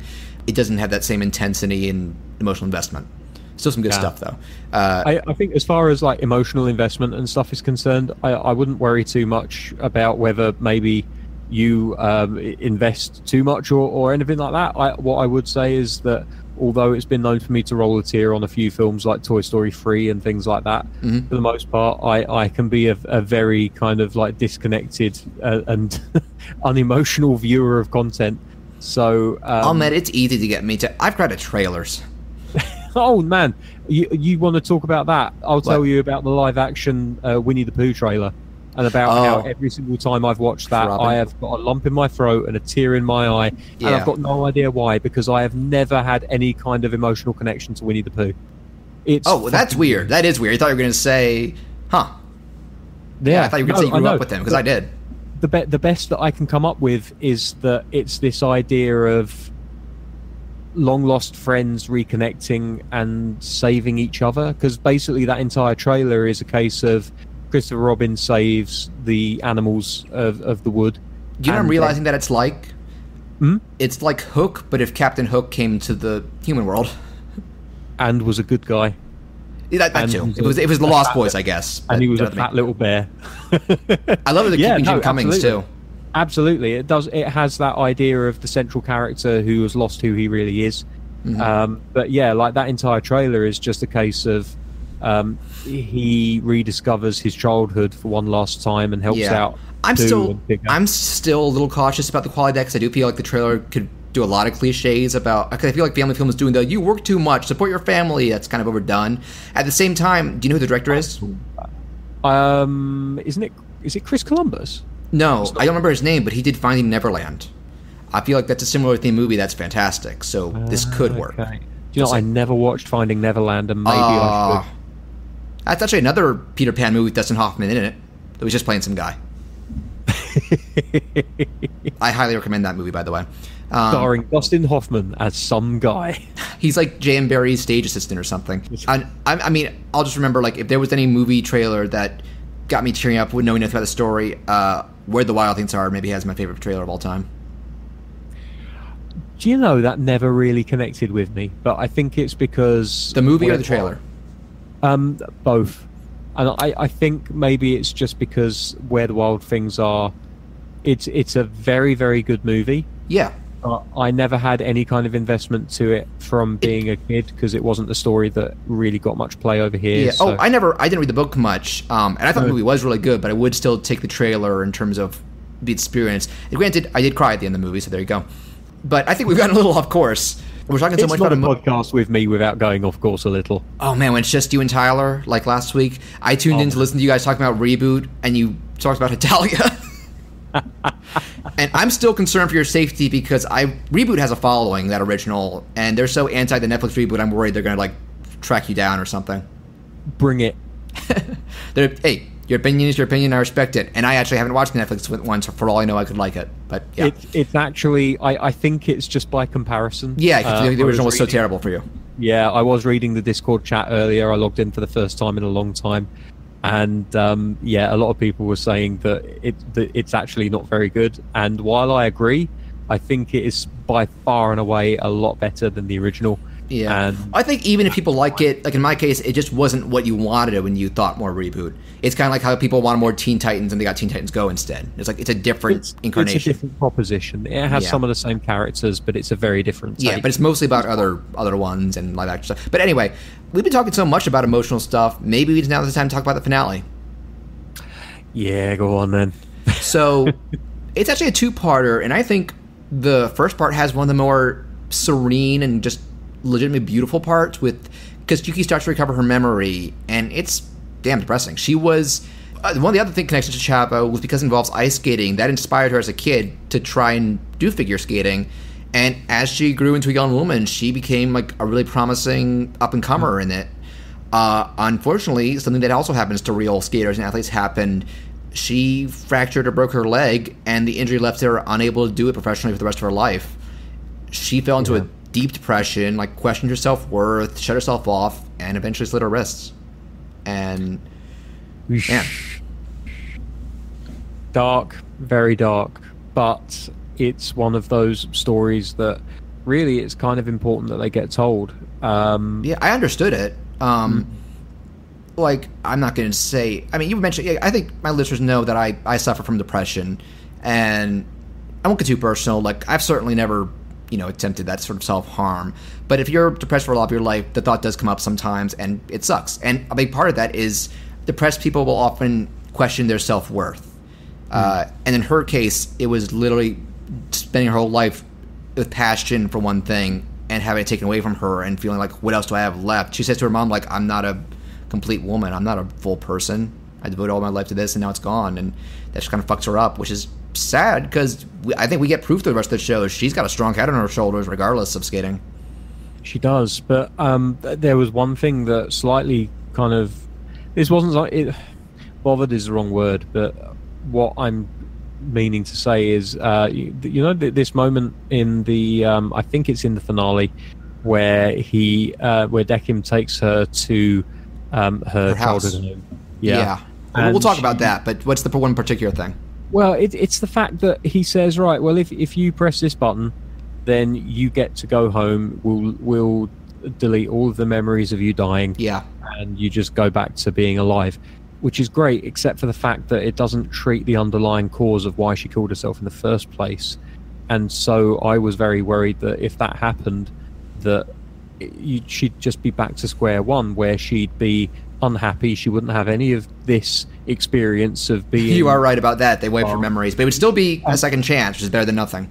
It would be a second chance, but unfortunately, it's such a thing that without treatment, and she never sought out treatment. She never spoke to her mum about it. She shut herself away, yeah. She shut herself away. That she's kind of doomed to just repeat her mistake. And then you just get this vicious cycle going. And I guess it's a good thing she rejected it then. And actually, I will give the show credit that her actions and consequences are part of her motivation. Oh yeah, the fact that she's so close to doing it, but then let's talk about this last judgment, because this is where this show deeply got to me. So you're not being filled in on the full picture of it any more than Shuki is, really, because I love the fact that after the ice skating... Oh, another quick thing. So, they make it seem that really creepy that Deckham stalks all these dummies. Even Chuki is like, that is weird. And then you get the real truth, because in keeping with the don't get attached to your players, every time that they finish a judgment, eventually the memories of those players are wiped from an arbiter's memory. So Deckham keeps the dummy bodies, in certain cases keeps the clothes and hair they did for them, and it's his way of somehow remembering and paying tribute to them, which that's a really clever way to humanize this guy considering the rules in this world. Yeah. No, it was a little bit creepy, though, having all those dolls lying around. It was less creepy when you learn the truth for me. Originally, it was like, what the fuck is wrong with this guy? But so, we get, when Chuki remembers this, I was watching in an early episode, she's in her wardrobe of, because it's a cartoon, identical, bartender outfits. But then there's one fancy dress, and she's like, what the hell, is that always there? And towards the end, when she remembers, so that's a recreation of her main figure skating outfit. And Deckham, modifies the environment, has a doll dummy play piano, and she does this beautifully animated silent figure skating routine to a piano thing. And it's mellow and it's slow, but it's very sweet and genuine, considering what we've known about these two characters. Yeah, I thought that this was a really beautiful moment in this show, and definitely one of the best animated parts outside of the explosion whenever a game would turn up. Did you notice just how beautiful those explosions were? Oh, awesome. I'm guessing there was some CG used, because you get some shots of that for the backgrounds, but they blended it beautifully. It wouldn't surprise me, but it was just this feeling of unbridled energy being released. Yeah, it's because it's a lot more over the top than almost all the shows, so it sticks out more because the show's typically more reserved, at least effects-wise. They do like smoke and stuff too. I love it. And you notice that the players are often, that's the point, one of the points where they always go, what the hell? Oh yeah, like Octomum or whatever her name was. Yeah. When she says, wow, they must really have a big budget. Yeah, because she's still under the apprehension. Yeah, this is a show in disguise. I would have liked a couple more of characters having a false idea, because I think most of them assume he's a serial killer or something. Like I was saying, if you watch just the first half of the first episode, you'd be like, is this the anime equivalent of Saw? I'm like, no, keep watching. So the finale, after that beautiful routine, I think Deckham is commenting like he's getting ready. I don't know if he tells her, but I think he's finally come up, now that he knows her story and her ideals, he knows the right judgment for her. So he gives her this drink called the Memento Mori, which has to do with memories. Turns out he spiked it, and she faints. But thankfully, Deckham is not the ghost of Bill Cosby. He has much purer intentions, really, quote unquote. That and Bill Cosby's technically still alive. Yeah, but have you heard that he's blind? Really? Yep. He's blind. I think his wife left him, so now he's just a bitter, blind old man, alone and hated by the world. Yeah, that's okay. That's okay by me. But so what happens is he takes Chuki's, and it's worth mentioning. She's seeing when she does the figure skating thing, she does the same mistake that broke her leg, and instead you see like the skin covering like flake off. I think it happens on some of her arm too. So you see she's still physically a dummy, and that body is starting to disintegrate and fade a bit. So it's about time for her to wrap things up with Deckham. So he takes her body and goes to the... Also, that's a shot they use in the theme where he's lowering her body down on the strings. It's a cool visual, and it's nice when they finally give it some context. And so that second last episode ends with him telling the bellhop, go to the bottom floor. And the bellhop's... That's what I said. The bellhop's surprised, like, you sure? Yes. And you see what you do. You're assuming this transports us to the Earth. Because Chuki wakes up in her bed, in her house. And at first she is thinking it was a dream, then she sees the flakes, and like, no. And Deckham comes in, and he's explained, I've gone behind the rules and pulled some strings, though they are essentially like ghosts in this world. Because she sees her mom come in, they can't see her, or I guess touch her. This is where things start to get crazy sad, because the mom has a little, memorial shrine in the corner that she prays to, and then you hear the mom start talking, and she blames herself for Chuki's suicide. Like, I should have paid more attention. What kind of mother am I? That's what starts to break Chuki, and she wants to go in and tell her she's sorry. And that's when Deckham lays out the rules, like you were saying. He gives her this little switch. It's actually the same kind that he used to rig the arcade game, I think. But in this case, he's all right, so I've set it up, like you were saying. Yeah, if you we'll exchange your souls. If you do this, a random person will die, and you'll get that second chance. And I love the fact that there's some debate where she talks about, like, what if it's someone I know? And he goes, okay, keep in mind there are 7 billion people and growing, so the percentage is very, very, very minuscule. And he also talks about, like, some people live in in paradise and happiness. Some people live in squalor. You could be, I think he says something, it could be a mercy kill or something for certain people. And she thinks about it hard, and she's like, gotta apologize to my mom. And like, I love the fact she is, you see her start to partially press down on it, and like right before she goes all the way, we get a fantastic montage of a lot of the emotional moments from I love when shows and movies do that, like show the really impactful moments like that. But that was what I was going to say slightly earlier, was Slumdog Millionaire always makes me cry when they do that in the final scene, for example. Oh, that's a great film. I love Slumdog Millionaire.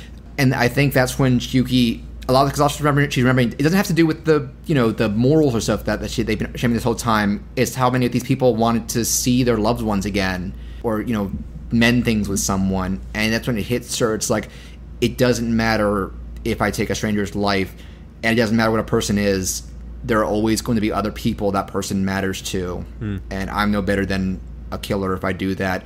And that's already sad enough. And then she just looks, this is the part that got to me, where she just was talking to the mom, even though she couldn't hear him, and she's just breaking down and sobbing, like banging her head against the window and realizing what a mistake she made. Like, I didn't give you the proper chance to say goodbye. This shouldn't have been your reward for loving me so much. This was selfish of me. And at the same time, probably the most beautiful orchestral segment is playing. I'll put it in the final episode. And you see Deckham again. We're starting to get this thing. He's like clutching his heart. He's breathing heavily. Something is happening.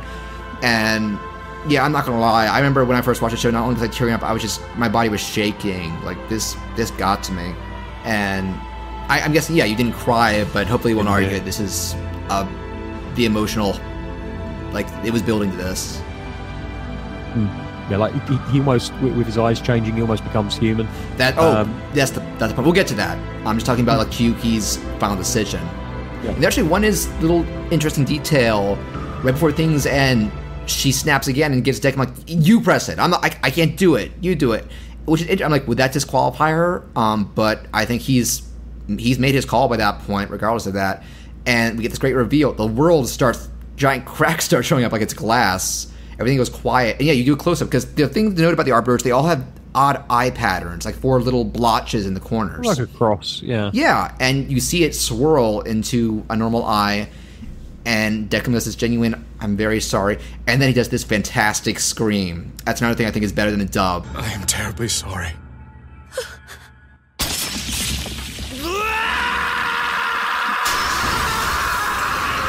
Like that. So I mentioned on a YouTube video once that something I love, I don't know if there's a name for it, is where you have a character who has been very reserved and steadfast throughout a whole adventure or journey, regardless of what's been thrown at him. And when they finally emotionally let loose like this, it's made all the more powerful. And that is exactly what happens to Deckham. And there's that great scream, the world collapses. You see that this was an illusion he did with glass and dummies, and it took a lot of strength and effort, and it broke because he started to feel, well, in fact, he kneels down and he's just apologizing his ass off to put her through something so heartbreaking and emotionally tormenting. But he's saying, I was doing my job, and I love the fact that he says, this feeling, it's sorrow, isn't it? He's experiencing a full-on human emotion for the first time and having to ask off his, all of his observations over the years. And then it gets, even more symbolic, because, he's still apologizing just over and over. I'm so sorry, I'm sorry. She walks over and, like, hugs him and says, don't apologize. But you notice before that, she uncovers his other eye? Yeah. The whole show, he's had that emo one eye covered. And this is another symbolic way of showing that he's kind of evolving. He's becoming a fully fledged human, essentially. And then they just sob for a while together, and that got me pretty bad too. Because in that beautiful, there's just recurring like violin. There's a lot of string music in this, and you see like the glitter of the glass sliding down. It's just a beautiful, haunting. It left an impact on me. Yeah, no, it's a very emotionally impactful scene. What I was going to say before was that I like the idea that when she's trying to make the decision of whether to press the button or not, and as you said, like her finger is 3/4 of the way down on that button, and it can't take much more to click it, and then you get that flashback of all of the previous people that she's met during this series, and it becomes very clear that the entirety of this series, everything that she's experienced, is what has taught her this lesson, and it's essentially that is the thing that saves her from herself. Yeah, the value in individual life, regardless or whether you Absolutely. know them. But it's something that isn't born from any previous memory that she had. It's all new memories that she's made while she's been in this world. It's a really powerful idea, and also it really kind of brings the entire series, all 12 episodes, it just brings them all together into this fantastic little package where suddenly everything is vital, everything is important, and it all makes sense. And it's also what shifts the change in Deckham. I also want to talk about, there is a reveal about Chiyuki's weird history of coming in and Nona. So, because she's been having these arguments with Oculus a bit, and so we've been under the impression at this point she's kind of an ice-cold queen who doesn't really give a shit about the emotion stuff and the getting attached. And so I guess the idea is she was always built, incapable of emotions. So even if she's been curious about them, she can't feel them. So when she manufactured Deckham, she went behind Oculus's back and gave him hidden capacity to eventually feel emotions, because she wants to prove the point that could lead to more accurate and efficient judgment when Oculus was still stuck in the old ways. And like you were talking about, the series ends, it's not quite clear one way or the other what Oculus's ultimate decision is going to be, but I like to think she might have swayed him a little bit, even if just for Deckham. Her last line is even like, because she's having a drink with those other behind-the-scenes girls, and they're like, so what's your next step of the plan? She's like, honestly, let's just let this play out, and I'll judge from there. Yeah, I feel like if Oculus was of a mind to, he could end it all in a heartbeat. He almost did. He did almost. Flower goatee tentacle thing, I get a sense he was trying to kill her, and thankfully she is pretty agile. Yeah, and also like he managed to do it on the bellboy before, and it felt very intrusive. Like we were talking about Urotsuki Doji earlier, like Legend of the Overfiend, and to an extent, like this is as invasive and pervasive as any tentacle-based anime. He's not the nicest deity. No, if that's even what he is. I think he might have been God's right-hand man or something. It's entirely possible. Like there's so much fiction out there that focuses on this idea of the angels not being whiter than white. They're not exactly. Yeah. I think just the one thing that's made very clear is that he is as high up on the bureaucracy as the characters that we see go. He's the boss's boss, basically.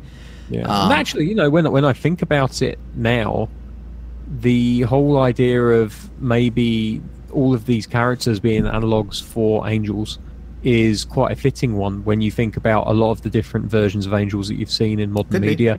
You think about like Dogma, the scene where the Archangel reveals that he is as smooth as a Ken doll downstairs. Yep. It wouldn't surprise me if the Arbiters are that way. Yeah, it wouldn't surprise me. What would they use them for? But also, if you go to the Christopher Walken series of movies, The Prophecy, there's this idea that fantastic movies, but very strange. There's this idea that God favored man over the angels, who were his first kind of design. And even though they weren't emotionless, they certainly didn't have the same range of emotions and free choice that. And did the angels resent that? And they did resent that, absolutely. And it caused a war in heaven. And some real quick aside, that's actually one of the main conflicts in Detroit from the beginning, because there's a lot of anti-android protests because they've taken a lot of jobs, which is a very real problem in today's society. We might not have androids, but you think of all of the grocery stores, certainly in the UK, that have these self-checkout tills. Take the just in one of the local ones of mine, it's not even a supermarket, it's just a little kind of like corner store. The more that we're able to have technology automate certain tasks, the more a lot of man done industries will have to change or die out. They're going to have to. It's happening in mine. I don't know how much longer I'm going to be in the job, but it's just one of those things. You adapt and you change and you find something else. But there are 8 cashier points at that shop. Whereas before they would have employed at least 3 or 4 people on the checkout. So they've essentially, and they haven't necessarily got rid of those people. They've just moved them into... No. My stores have those too. Yeah. But there's still a lot of the... I do feel like the man-run registers get a lot more play than the automated ones. Because so, I don't know. Maybe just my area. They won't tell you that there's an unregistered item in the baggage area. Oh, God. Please wait for a coworker. Please wait for an employee. Yeah. Controlled substance in the bagging area. Please wait while we get a member of staff to check this out. And you have to move your bag to put another one there, and it's like, please wait. It's just, you got a ways to go. Pain in the ass. Okay, but Angels. Yeah, Angels. Tangents. Dave Roberts. That's your trademark. So yeah, no, I think I'm pretty much kind of done on that thought. Yeah, Angels. And we're at the tail end of this discussion anyway. I will say there is one more less heartbreaking, more sweet scene. His farewell to Chiyuki. You know what I'm talking about? Oh yeah. It actually gives us one last joke where, because he's learned to little more, and she's talking about presenting himself better. You might want to try smiling a little bit, and his first attempt is ridiculous. Reminded me of one of those Terminator movies. It looks like how you would draw like a anime cat, like a Garfield mouth. It looks really goofy. I love the fact that she's like work on it. He's still steadfast voice, smiling. I'm very sorry, but I love the fact that she does get the reincarnation, and as the elevator door is closing and she looks up one time, he gets a little montage of their time together and does a genuine smile, which gets you to tear up and super sweet. And the last shot of the show, as kind of a proof of the impact Chiyuki has left in even minimal things. This other random couple comes in, Declan says his hello, he smiles, pan over, there's a Chiyuki dummy sitting next to the bar. Yeah. So he probably has forgotten her, but I think hopefully he'll realize, like, I put that one close by for a reason. That one made a difference. I mean, what I like about it is the fact that it leaves that open. He may not have forgotten her yet because of the fact that he has... I don't think they say... I think they say it's not instantaneous, but it's inevitable. But he's been designed differently to the others, so there's nothing to say that he might not remember her. I do like is I kind of view his brain like a hard drive. Like I said, they sent the memories via streaming. Yeah, it's possible. I just hope that he keeps up his payment plan. He's got... I think it's a government job, so... He'll be fine. Yes, he will. The doll is holding the two Chavo dolls in its hands, which is a direct relationship with the... is it the opening or closing? The opening ends with that. But the opening ends with her, like, not a doll of her, but her actually. Yeah. So and to be fair, a lot of anime themes, scenes in those don't happen in the real show, but maybe that was setting you up to realize what it was really going to be. Yeah, but I just think it's a lovely little reference. Yeah, it makes me think maybe sometimes he'll read that book and maybe get an idea of what an impact this woman made, even if he can't remember the specifics. He's a sweet guy for all his emo emotionlessness. Actually, who am I kidding? I'm sure that approach gets a lot of fangirls. I'm sure people love Ginty too because they love the bad boys. It's the Loki effect. Everybody loves a bad boy. What can you say? When I showed my grandma Avengers and Loki, Thor, she really hated Loki. And when I told her about the Legions of Fan, she was like, "Really? Why do people hate Loki?" He is a mass murderer, to be fair.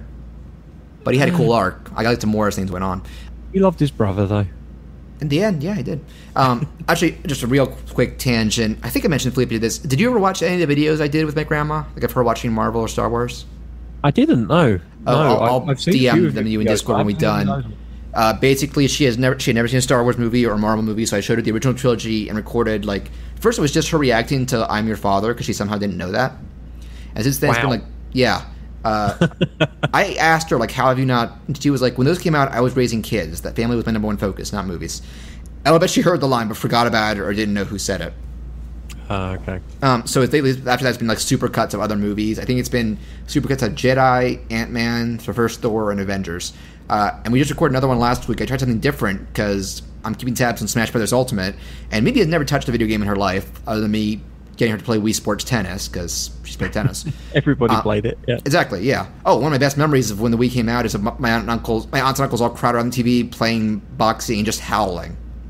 Yeah, that was fun. Yeah. And it was a great game for that. Yeah, but long story short, I'd seen some people on YouTube do things where they show, family members who don't play games, the Smash Brothers characters. You're like, what are their names? What would you call them? And I did that, and laughs galore. I'll say that much. Like when she saw Ganondorf and was like, "Ooh, Satan." Or speaking of angels, she saw Pit and was like, "Ah, Saint Gabriel." And honestly, I didn't say anything to her, but there were so many male characters where her first line was, "Ooh, he's cute." It was Solid Snake, Roy from Fire Emblem, and Mewtwo.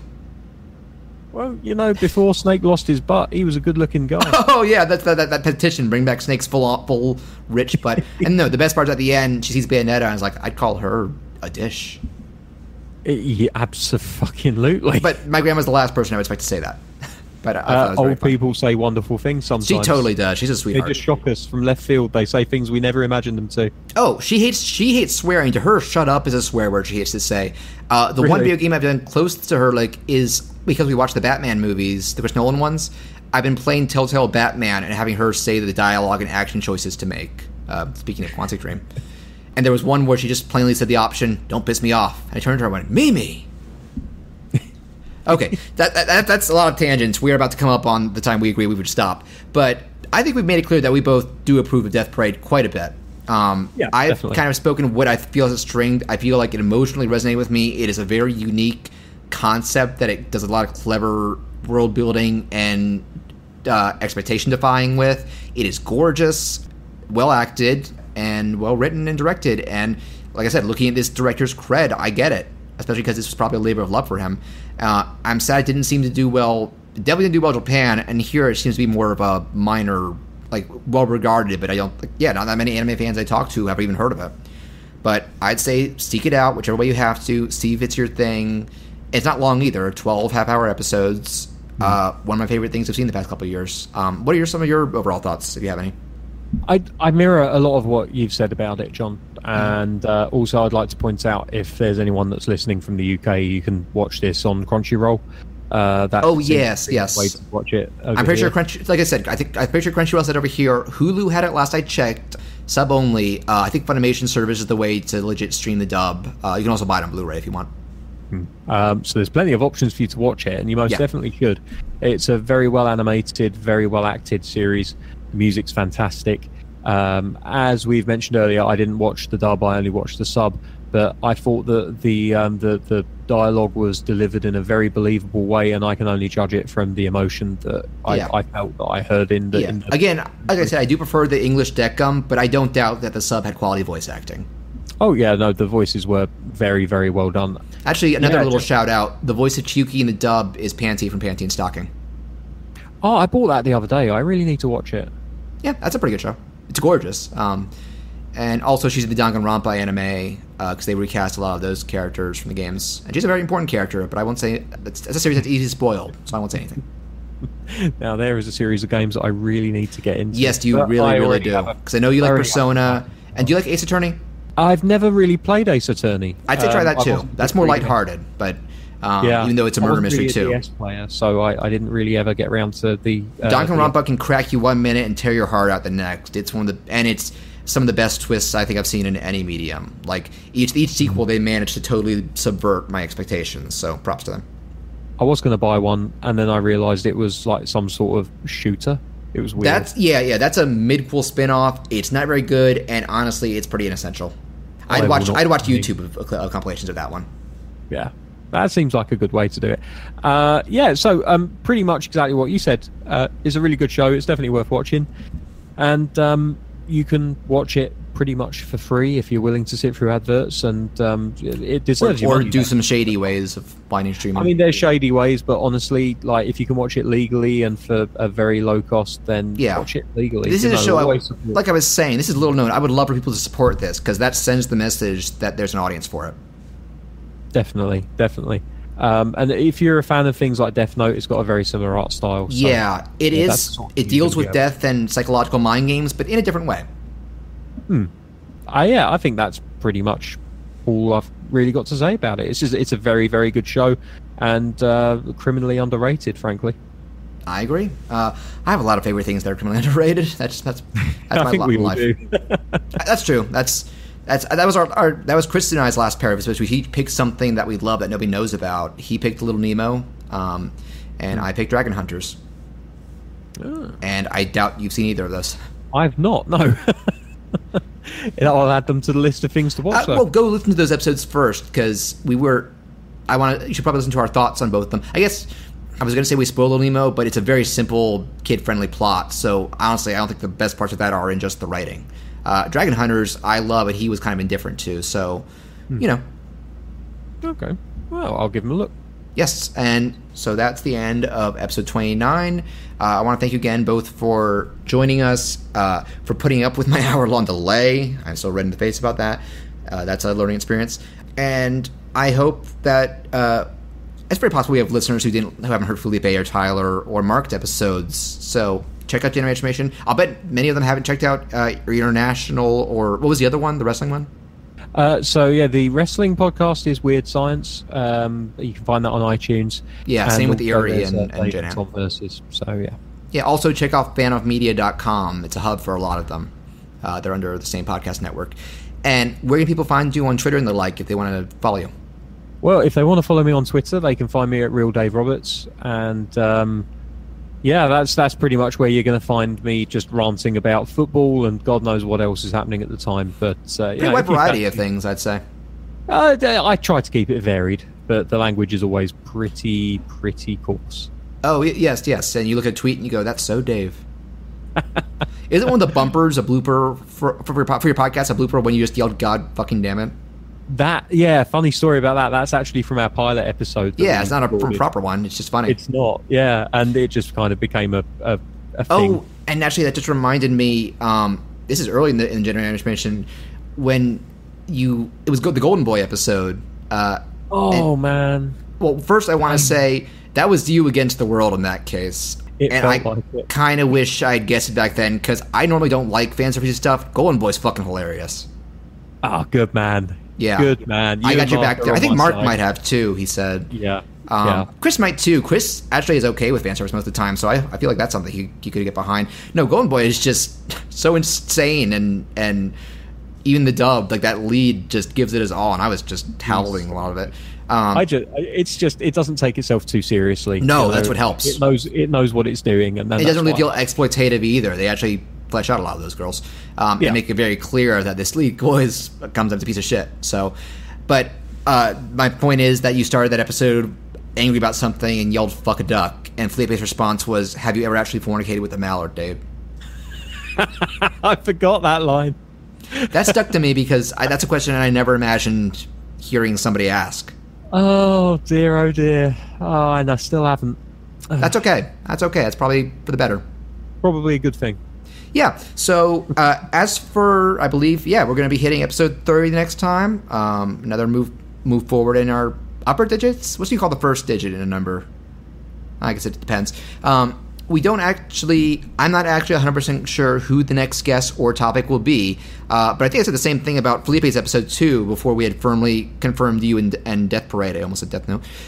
So again, follow us on Twitter at SketchWatchPlay and Facebook.com/SketchWatchPlay, because we'll usually post announcements about future episodes and bonus material there rather than bonus episodes. But yeah, I think it's okay to let Dave go, and thank you all for listening. Please check out Death Parade. I'd say check out Detroit Become Human, and you would say at least check out Flash and Supergirl, correct? I would definitely say that, yeah. Maybe check out Arrow. Don't check out... I think if you like something maybe a little bit darker than Flash and Supergirl, then Arrow is definitely going to play too. And I do. Like, my favorite superhero film of all time is probably Dark Knight. Ah, well, there you go. I think definitely early Arrow is very, very good, and then it's just kind of like a law of diminishing returns. So jump off when you feel like jumping off. Yep, much like Walking Dead. And that will bring things to a close. And I am John Fleury. I'm Dave Roberts. And I should have told you how we end things beforehand, because that resulted in a pause. That's on me. Fine. My bad. We can edit that in post. No, I like to do little end jokes. I set myself up for this unintentionally. It worked out great. Good night, everybody. Bye-bye.